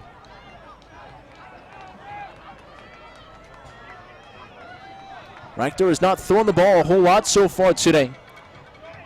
3 completions on 8 attempts. This season a 59% passer.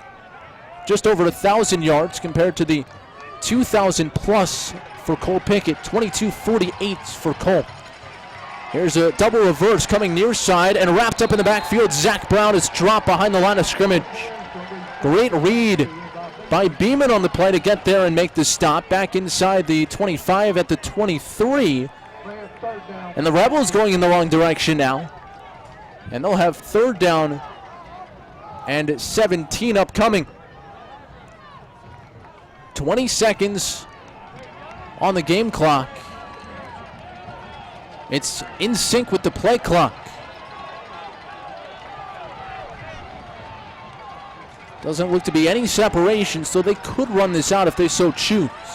Shotgun formation. Rector takes a snap, rolls to his left, pumps, fires, pass is caught, and that's in the left flat, and the catch is made across the 35 by Smith, who's tackled down just shy of the first down marker, but a big gain there on third down.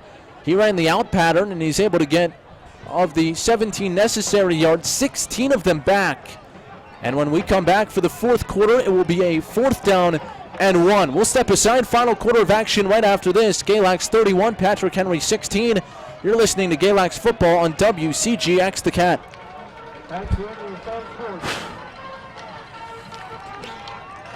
I'm not used to not having a running clock in the last couple of quarters.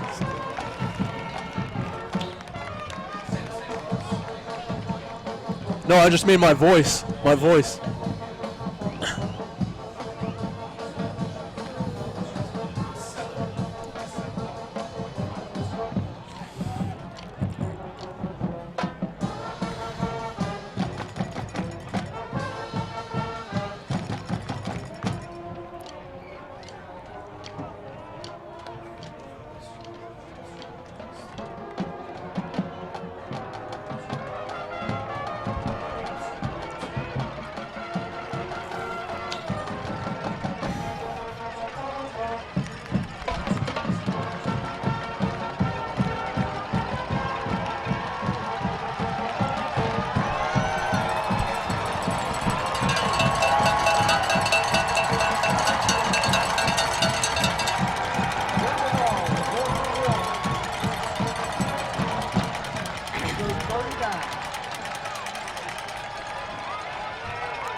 Come on.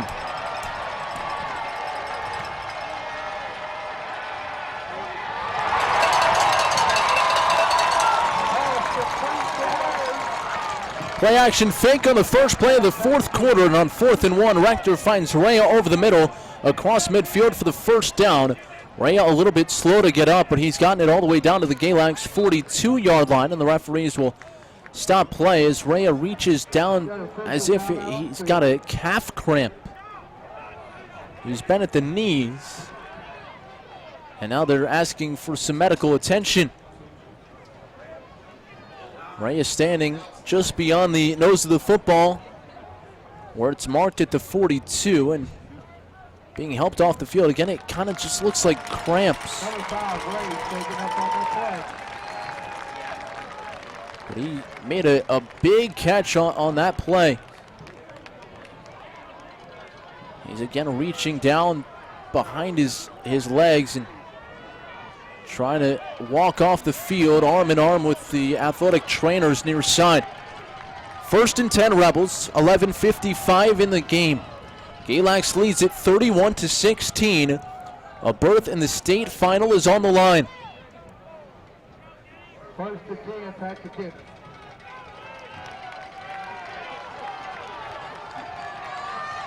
Two wide in the formation, both to the near side. Cody Smith on the end of the line on the far side. Now he'll motion back across the formation along with Caleb Walk, the tight end. Shotgun snap. Rector will keep rolling near side. Tucks it, running it across the 40. Bumped out of bounds right about the 40-yard line. A gain of 2 yards on the quarterback sprint near side. And that will bring up 2nd down and 8. Clock stopped at 11:42 to play in the 4th. By the way, in the SEC Championship, LSU leading Georgia 7-0 with 1:50 to play in the opening quarter. Joe Burrow, 6 of his first 7, 64 yards and a touchdown for the Heisman Trophy favorite. 3 wide far side, 1 to the near. 1 tailback in the formation. Rector will give it off. This is Brown up the middle, and he's met just beyond the line of scrimmage and wrapped up and shoved back. Riley Jovant in there on the stop. Zach Brown has both of the 2-point conversions today. A couple of big, meaningful plays in this ball game. Right now, keeping it a 2-score game. 3rd down and 8 now. 3rd and 6, I beg your pardon. 11-11 to play 4th quarter. 3 wide far side, 1 to the near. Rector drops back, pumps, under pressure, slips out of a tackle, Rolling far side, eyes downfield, fires, passes, batted down, incomplete. Cole Pickett there to knock it away. It was Josh Brown in the backfield who nearly had the sack. Rector slipped out of his tackle, lunging tackle, diving at his heels. And Rector able to fire it incomplete. Nice job by Cole Pickett in the secondary. And it brings up 4th down and 6. And the Rebels look like they want to go for it. Early in the game, they were rather conservative, punting the ball away 3 times in the opening quarter. But down the stretch, they're running out of time. 4th and 6. Rector in the shotgun, takes. Drops back, rolls right, heaves it, far side, catches. No, it's dropped in and out of the hands of the running back, Cody Smith. Out wide, it's incomplete. And Galax will take over on downs. Smith, a lunging effort, had it and then lost it as he went to the ground. It would have been close as to whether or not he would have come down inbounds or not. Right along that far sideline, around the 30-yard line. And so Galax will take over the football with 10 minutes and 52 seconds to play. Well, you don't want to get away from what's worked for you so far, but you're now working with the clock. And fortunately for Galax, the running game has been the catalyst today, not the passing game. Pistol set. Pickett takes the snap and gives it off to Brown. Brown bounces it out wide across the 35 out to the 40 and dives forward as he cuts it upfield to the 42-yard line. Had to go a long ways to get 4 yards on the play.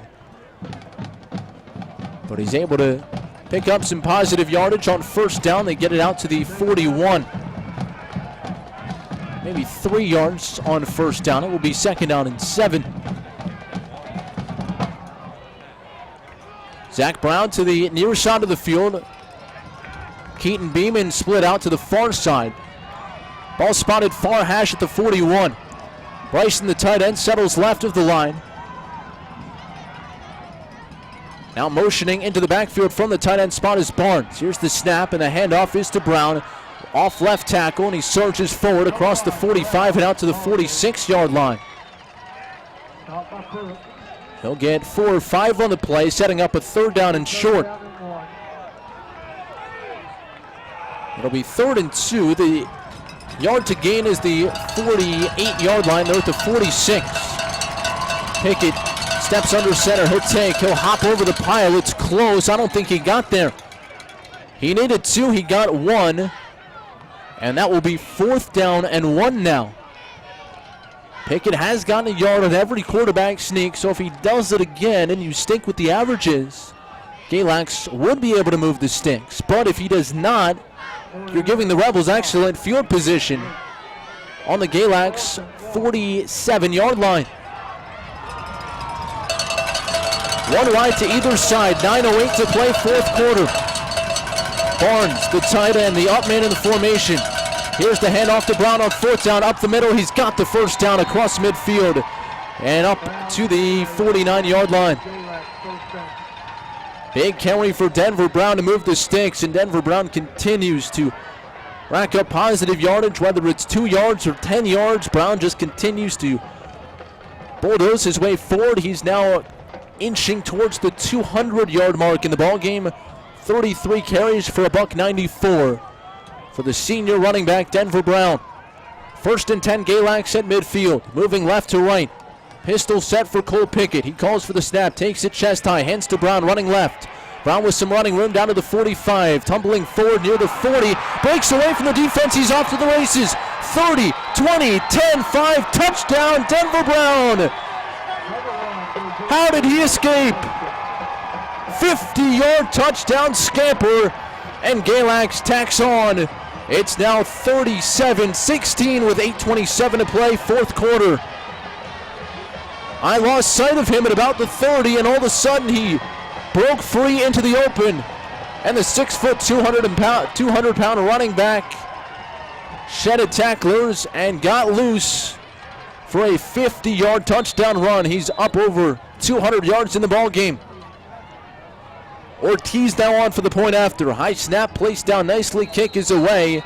It was almost blocked, but Ortiz booted it through. 38-16, Galax on top. Big drive there for Denver Brown to cap it. And with 8:27 to play, Galax has some breathing room. They lead by 22.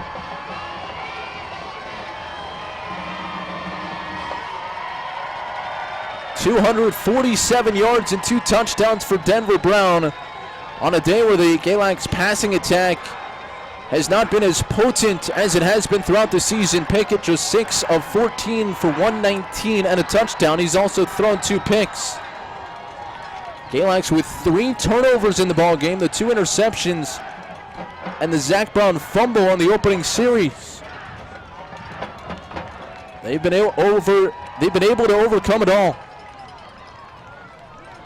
And now 8:27 separates Galax from the state championship next Saturday. Ortiz will kick this one away from left to right. Here's the run up, the stutter, and the boot. It's a squib kick, onside kick, and Patrick Henry falls on it. I'm not sure why Galax went with that after taking a 3-touchdown lead. They try to go with the surprise onside, and the Rebels not fooled, and they'll take over at their own 48-yard line.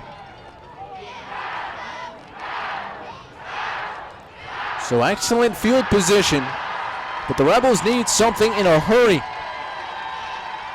They need 3 scores in 8 minutes and 26 seconds. Galax looking to spoil the Rebels' perfect season. They came in at 13-0. Galax 11-1. Rector in the shotgun. Motion man is Beeson across the formation and double reverse. They'll toss it back on the flea flicker. Rector firing deep down the middle of the field. Passes overthrown, incomplete. It hit the fingertips of Chase Brown. He couldn't hold on. They go with the gadget play, and it nearly went for an open field touchdown as Brown had a couple of steps on the defense, but the pass grazed off his fingertips and fell harmlessly to the turf, incomplete, and it brings up 2nd down and 10. A double reverse flea flicker. Beeson pitched it to Brown, who tossed it back to Rector, and his pass too far in front of Chase Brown, incomplete. 3 wide near side, 1 to the far, ball in the far hash. Rector setting up a screen near side to Brown. He bobbles it, incomplete. Big hit put on that time from Colby Barnes, and he dislodged the football as Brown had it just on his fingertips. Barnes came in and smacked him, and the ball dropped incomplete. That brings up 3rd down and 10.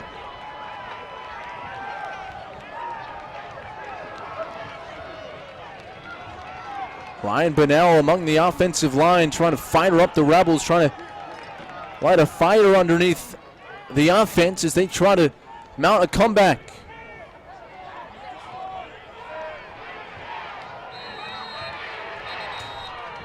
And now a whistle blows, and it looks like Patrick Henry wants timeout. That's their 2nd timeout of the 2nd half. 8:13 to play. And Mark Palmer trying to diagram something to get them some yardage and help them move the chains. Taking a look at the college football scoreboard, LSU is struck again. Joe Burrow's 2nd touchdown pass of the game puts the Tigers up on the Bulldogs 14-0, end of the 1st quarter. Finals from earlier, App State wins the Sun Belt 45-38 winners over Louisiana. Miami takes the MAC championship 26-21 over Central Michigan. And in overtime, Oklahoma outlasts Baylor 30-23 to claim the Big 12 title. Also in action, Florida Atlantic, actually that is now just gone finals. 49-6 winners over UAB in Conference USA. Out of the timeout, Rector takes the snap. Rolling near side, fires near side, catch is made by Rhea near the 1st down marker. Awfully close, he's up at the 42-yard line. And it looks like he has it. They needed to get that 42-yard line, so it will move the sticks. Ian Reyes slipping out, making the catch. He's made a couple of big ones today, including one on 4th down on their last series. We're also seeing Lakota Pesina for the first time split out to the near side in the formation. 3 wide to the far. It's a quick swing pass out far side. This is Beeson. Catch made behind the line of scrimmage, fighting to get back to the line of scrimmage. And that's about where he'll make it as he goes out of bounds at the 42 along the far sideline. They'll give him a yard on the play up to the 41. Galax showing their sideline to sideline speed. Santana Sawyer's lost his shoe on the play.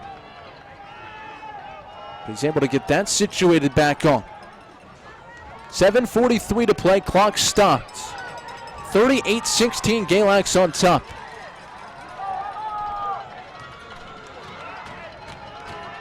Rector in shotgun. Zach Brown to his right. He takes the snap. Drops back 3. Flushed. Rolling left. Heaves it deep down the center of the field. Pass is incomplete. Trying to get it to Beeson. Running the seam. And the pass overthrown. Flagged down near the line of scrimmage. In the area of holding. And it is. Interesting whether or not Galax would accept this or decline it. Mark Dixon signaling that he does want to accept the penalty and back the offense up 10 yards. So instead of 3rd and 9, it will be 2nd down and 19. Interesting decision. Not that it's right or wrong, but it's interesting at this juncture of the ball game which you'd rather have.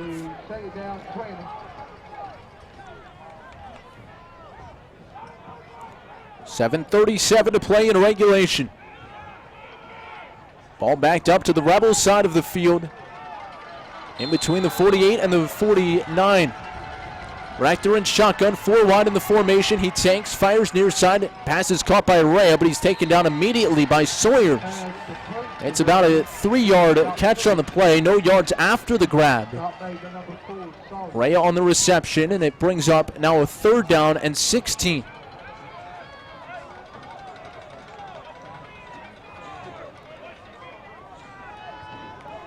So another passing situation.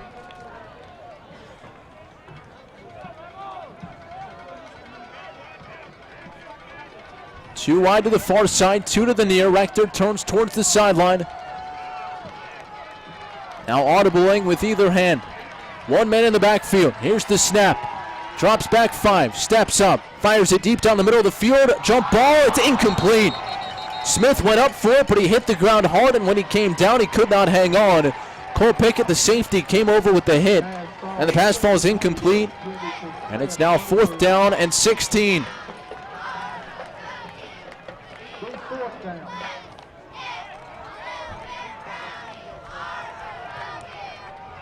So we'll see what Mark Palmer turns to here.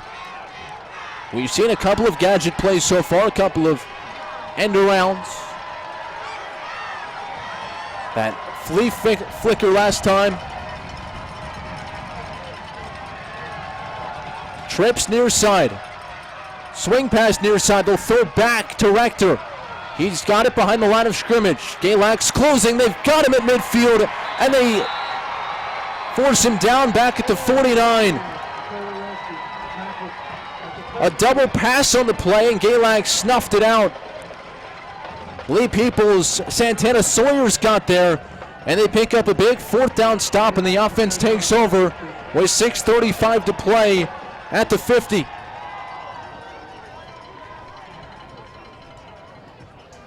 So once again, Palmer dials up a gadget play. Once again, Galax, their defense stays home. They make the stop.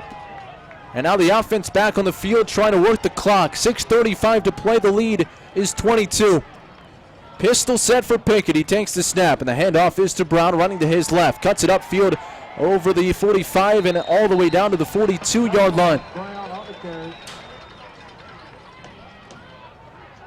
Good gain for Denver Brown. He picks up 8 on 1st down.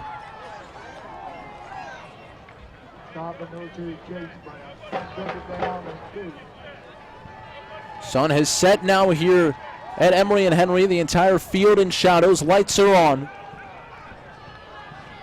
It's not quite dusk yet, but the sun has set.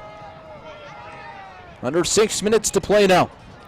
Ball in Rebel territory. Pickett in the pistol, takes the snap, hands to Brown. Straight up the middle. Sheds one tackler at the 40 and surges forward down to the 37-yard line. That'll move the chains. So Galax continues to pick up 1st down after 1st down. That's their 25th 1st down of the ball game compared to 4 for the Rebels here today. and 21 of those 25 have come on the ground.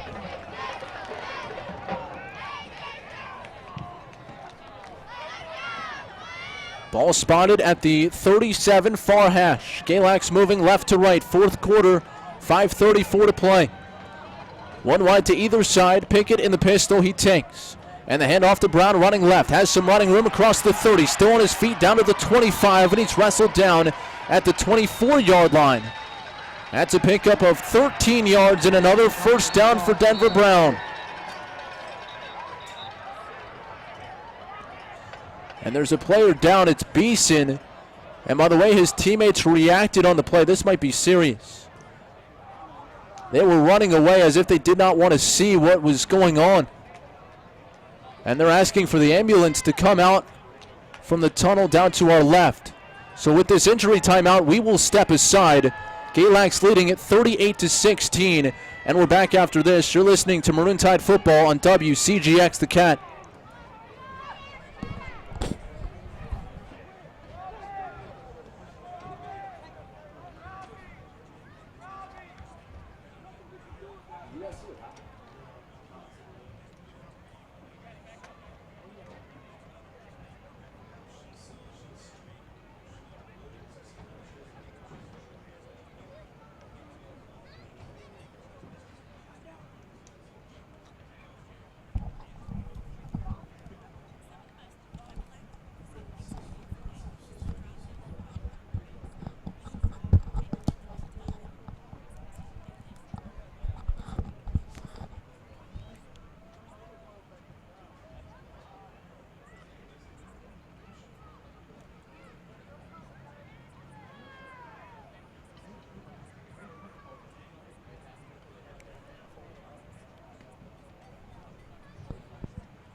Matt Present back with you from Emory and Henry, and we have an injury timeout on the field.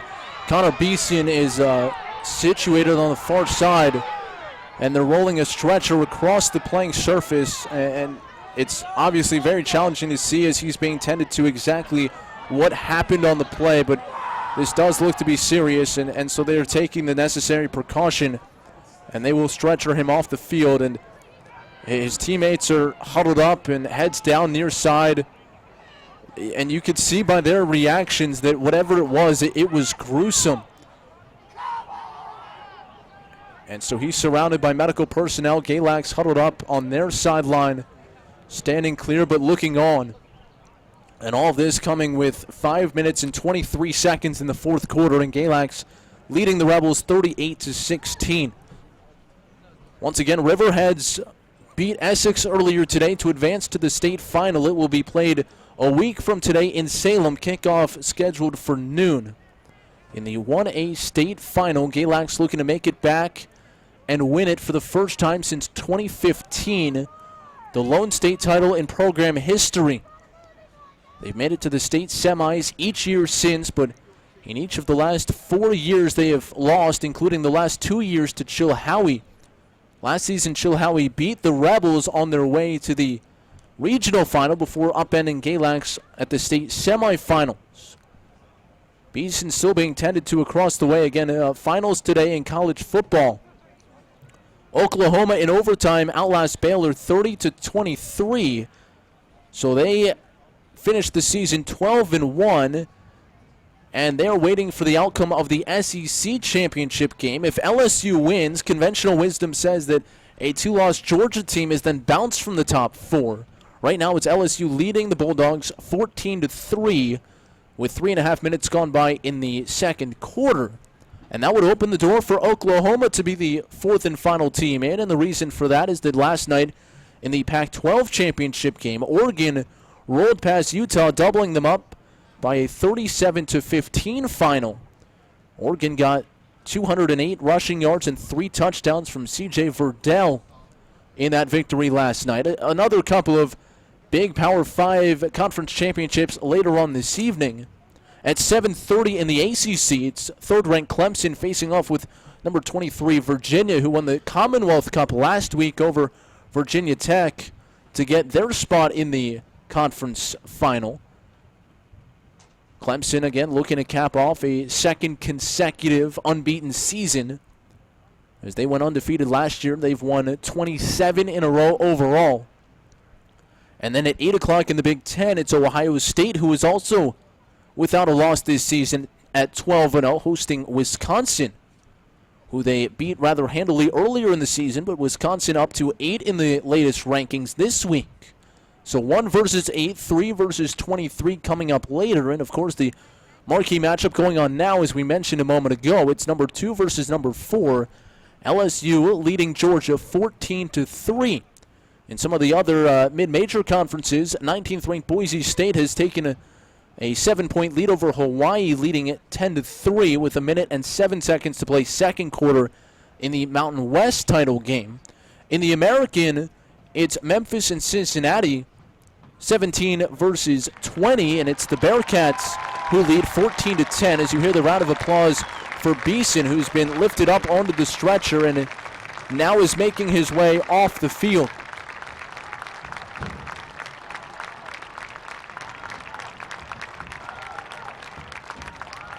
They've got his left ankle wrapped in a blanket, so you would imagine that that has something to do with it. But again, the play happened on the far side and facing away from us, so tough to tell exactly what happened. But again, just based on the reactions of the players on his team, you could tell immediately that it was something that looked bad. Also in the Conference USA title game, Florida Atlantic routs UAB 49-6. That's a final as they played that one in Frisco today. Here it's 38-16 Galax with 5:23 to play, and the team's back out on the field following the injury timeout. It's Galax football as they have taken over. First down and 10 at the 28-yard line. 24-yard line, I should say. Galax moving left to right, fourth quarter. Pistol set.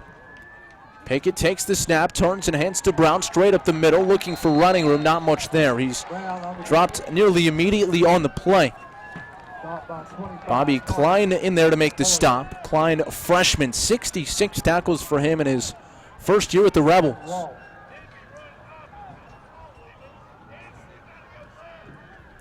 Second down and 9 now. Galax again moving left to right. Ball just inside the far hash. One wide to either side. Pistol set. Here's the snap. And the handoff to Brown up the middle, searching for running room, spinning his way free near side, and dragged down from behind as he pulls forward to the 20-yard line.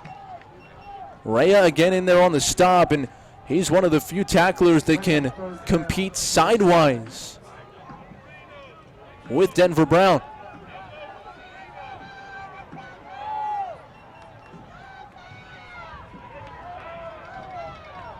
Ball now at the center of the field. Pistol formation. Third down and 6 for Galax, moving left to right. Play clock at 11. Pickett takes. Play action fake. Throws it out, batted down at the line of scrimmage. She had Bryson in the flat left, and Araya jumped up and swatted it back in the face of Cole Pickett. That's his second batted ball today. And that will bring up fourth down, and now a decision to make. And it looks like Galax will send the field goal unit out. This will be a 38-yard field goal for Eduardo Ortiz.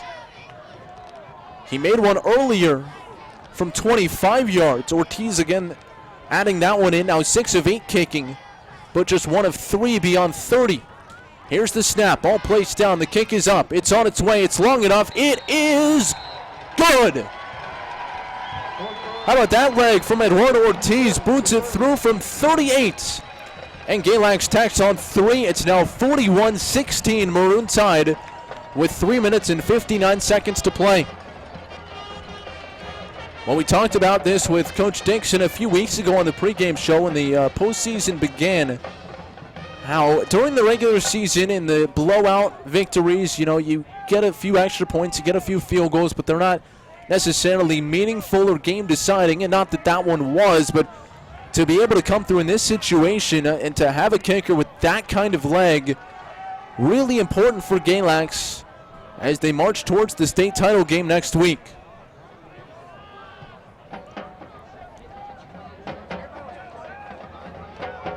So Ortiz will now kick off from left to right.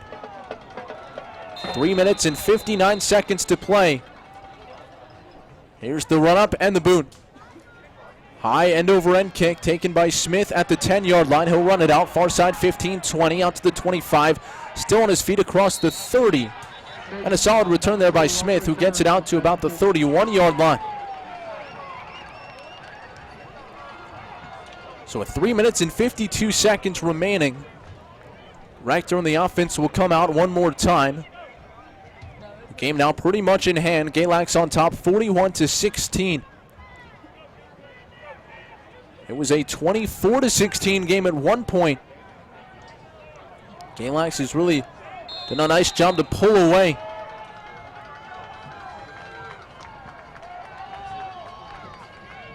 They've added on 17 unanswered.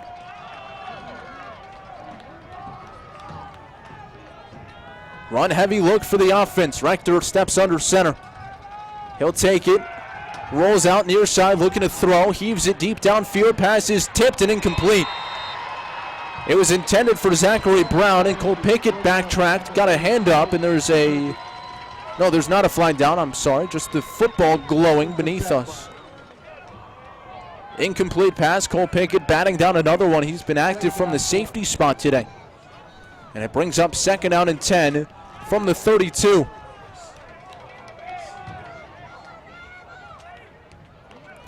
.5:22 to play.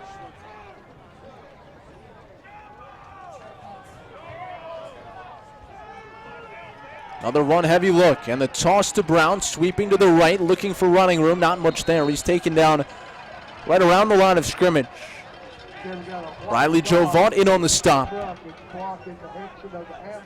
Jovaught has had a sensational freshman season, over 100 tackles entering play today. He's been a force up front at 5'8", 160 his freshman year. 3rd down and 10 upcoming. 3:15 to play. Rebels with 3 wide to the near side, 1 to the far. Rector rolls near side, looking to throw. Fires it out, and it is tipped and incomplete. Santana Sawyers nearly had the interception, but he tipped it up in the air and nearly came down to Chase Brown, who was behind him, but it was out of his reach and incomplete. And that brings up 4th down and 10.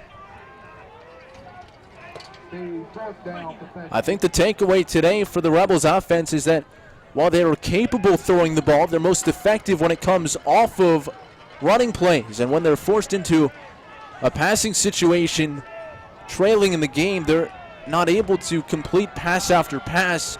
They're most effective on play action. Dropping back to Thor's. Rector steps up, fires, passes complete, but short of the chains. And that will turn the football back to Galax. Catch was made by Brown, taken down by Colby Barnes on the play after a gain of 7. And there is a flag back behind the play. It's holding, and it will be declined.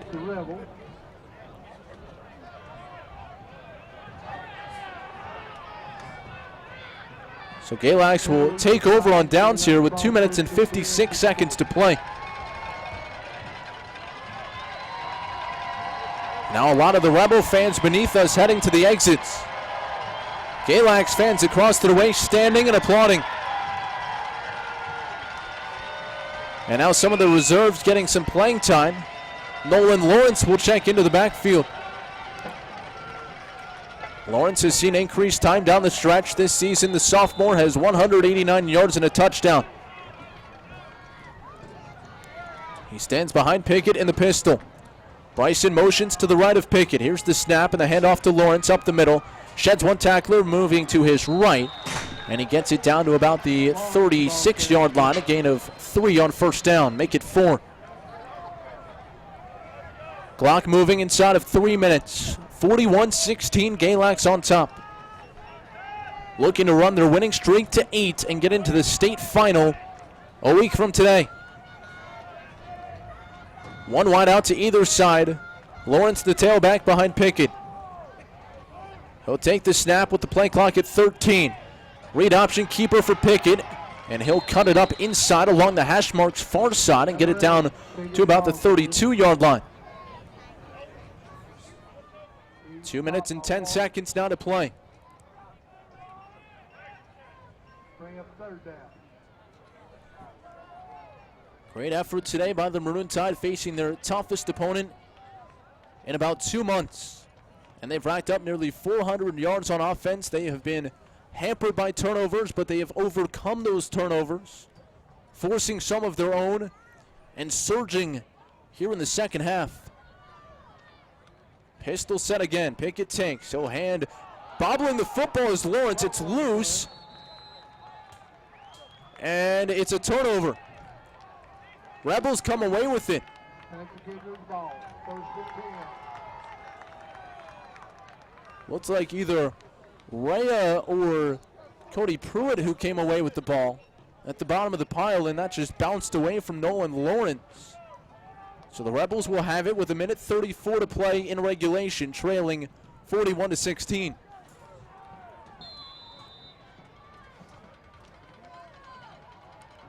Two wide to either side, ball on the far hash at the 28-yard line. Here's the snap. Rector fires it out quickly, far side, caught by Rhea, and he's met and dropped behind the line of scrimmage. Zach Johnson got there first. Daniel McKinney there to clean up. And it's a loss on the play, and it will be a second down and 12.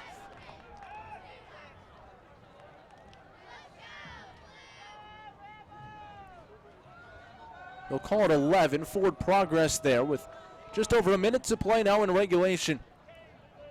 Again, Riverheads today, 56-15 winners over Essex to claim their spot in the title game next week. Quick throw out to Smith near side, has some running room across the 30, angling out to the far sideline where he's shoved out of bounds by Sawyers up to the 34-yard line. Taken out of bounds by number 7, Brown. So they will spot the ball up to the 35. That will set up third down and 4. 51 seconds showing on the game clock. Rector getting these signals from Mark Palmer along the near sideline. In the shotgun, 3 wide out to the far side. Rector takes the snap, rolls that way, still rolling outside the numbers. He'll tuck it and run, and he will pick up the first down.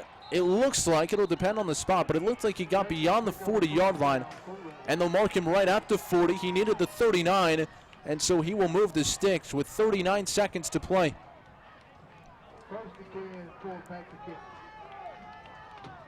Rector has certainly competed here today when plays have broken down. He's rolled out, bought time, done well to throw when rolling to his left side as well as his right.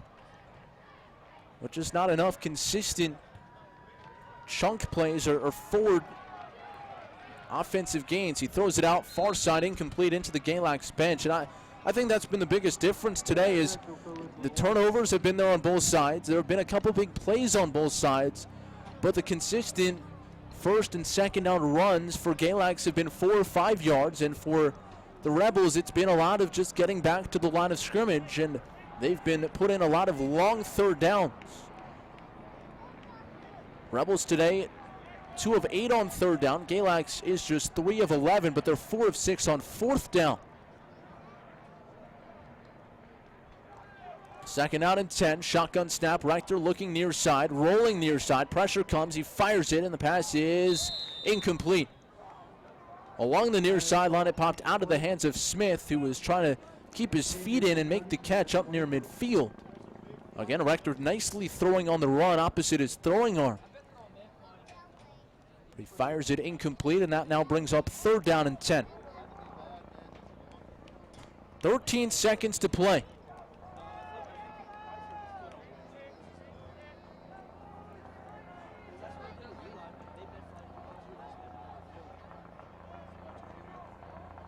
So the Rebels will end the season with their only loss of the year. Rector takes the snap, hands to Smith up the middle. He'll get a couple of yards out to the 43-yard line, and that should do it. 5 seconds to play. Galax jumping up and down. Fans on their feet, far side. And the clock hits 0. Galax onto the state title game. 41-16 winners over Patrick Henry. Nearly 400 yards of total offense today. Denver Brown shoulders the load, 247 and a pair of touchdowns. And Galax ends the perfect season of Patrick Henry. And a meeting with Riverheads comes up next Saturday. Stay tuned, post-game show follows next. You're listening to Maroon Tide Football on WCGX The Cat.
Matt Pratt back with you here at Emory and Henry. Final score, it's Galax 41 and Patrick Henry 16 the final. Taking a look at some of the final numbers here today, and we'll start with the team stats. Galax 66 plays, 396 yards. They held the ball for nearly 32 minutes. 277 on the ground, 119 through the air. 1 touchdown, 2 interceptions, 2 fumbles, 1 loss, 3 turnovers overall. But they continued to move the chains. 24 first downs, 20 rushing, 4 passing, none on penalties. On third down conversions, Galax went 3 of 11. They also were able to convert 4 of 6 on fourth down. 7 penalties for 40 yards, 1 punt, it went for 29. For Patrick Henry, 28 plays netted just 154 yards total offense. They held the ball for just 10 minutes and 4 seconds. 15 rushes for 27 yards, 5 completed passes for 127, 2 touchdowns, no interceptions, but they did fumble twice and lost both. Only 4 first downs today, and all 4 came through the air. 2 of 8 on third down, 1 of 2 on fourth down, 4 penalties for 20 yards, and 3 sacks for 27 did keep them in it in the opening half. They punted 4 times for an average of 30 yards. Individual numbers look like this for Galax. Cole Pickett, 6 of 14 passing for 119, 1 touchdown and 2 interceptions, a 43% completion rate. Denver Brown leads the way here today, 35 carries for 247 yards and 2 touchdowns. Keaton Beeman, 6 carries, 36 yards. Cole Pickett, 11 carries, including 2 quarterback sneaks for touchdowns. Zach Johnson leads the receivers, 4 receptions, 48 yards and a touchdown. Brendan Bryson also a big 46-yard catch and run in the opening half. Colby Barnes, the only other reception, it went for 25 yards. Cole Pickett leads the defense with 3.5 tackles, including 2 solo, 3 assisted. Santana Sawyer's Colby Barnes also 3.5 tackles. Galax today did not have a sack, but they combined to tally a couple of tackles behind the line of scrimmage. Eduardo Ortiz knocked through a couple of big field goals, one from 25 yards and one from 37 yards away. And so he gets the job done kicking-wise as Galax is able to pile on late on their way to victory here by a final score of 41-16. We'll come back in a moment and preview next Saturday, a berth in the state championship game. It will be Galax and Riverheads. We'll tell you more next. You're listening to Galax Football on WCGX The Cat. What's going on? Gosh, I'll only be like 5 more minutes.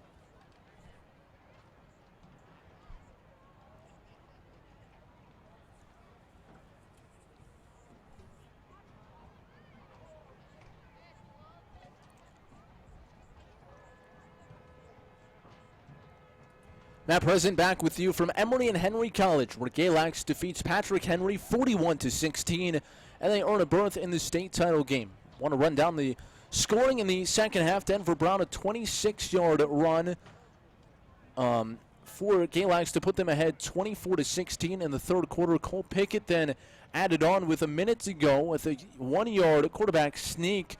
Eduardo Ortiz adds the point after. Denver Brown then in the fourth quarter broke free for a 50-yard touchdown run, and Ortiz kicked a field goal with 3 minutes and 59 seconds to play to seal it at 41-16. Our scoring recap today brought to you by Isom Collision and Custom Paint, your hometown specialist for collision repairs and custom paint projects. Isom Collision is located 1 mile from I-77 between Jeff Johnson Chevrolet and Horizon Rental. Open Monday through Friday from 8 a.m. to 5 p.m. Call 276-728-4330 to schedule an appointment today. That's 276-728-4330 for Isom Collision and Custom Paint, supporting the Tide Pride. So with Riverheads today knocking off Essex by a final score of 56-15, it'll be a heavyweight showdown next week on Saturday. It'll be a week from today, the 14th of December at noon. The Virginia 1A state title game at Salem, right next to the Salem Convention Center, the Salem Football Stadium. It sits right next to the Convention Center and the Red Sox baseball field, all tucked in there in the heart of Salem, and we hope to see you out there. But if not, you can listen right here on WCGX. The Cat will be on at 20 minutes prior to kickoff, so it's a 12 o'clock kick. Wake up, have some breakfast with us. Tune in beginning at 11:40 for our coverage of the state final 1 week from today. I want to thank everyone who makes these broadcasts possible today and each and every week with WCGX and Galax Maroon Tide football. Our thanks to Aunt Bede's Restaurants, Blue Ridge Tire and Automotive, Chick-fil-A of Mount Airy, the City of Galax Tourism Center, Isom Collision and Custom Paint, Twin County Regional Healthcare, Twin County Tire and Automotive, Bojangles, and Von Gwynn Funeral.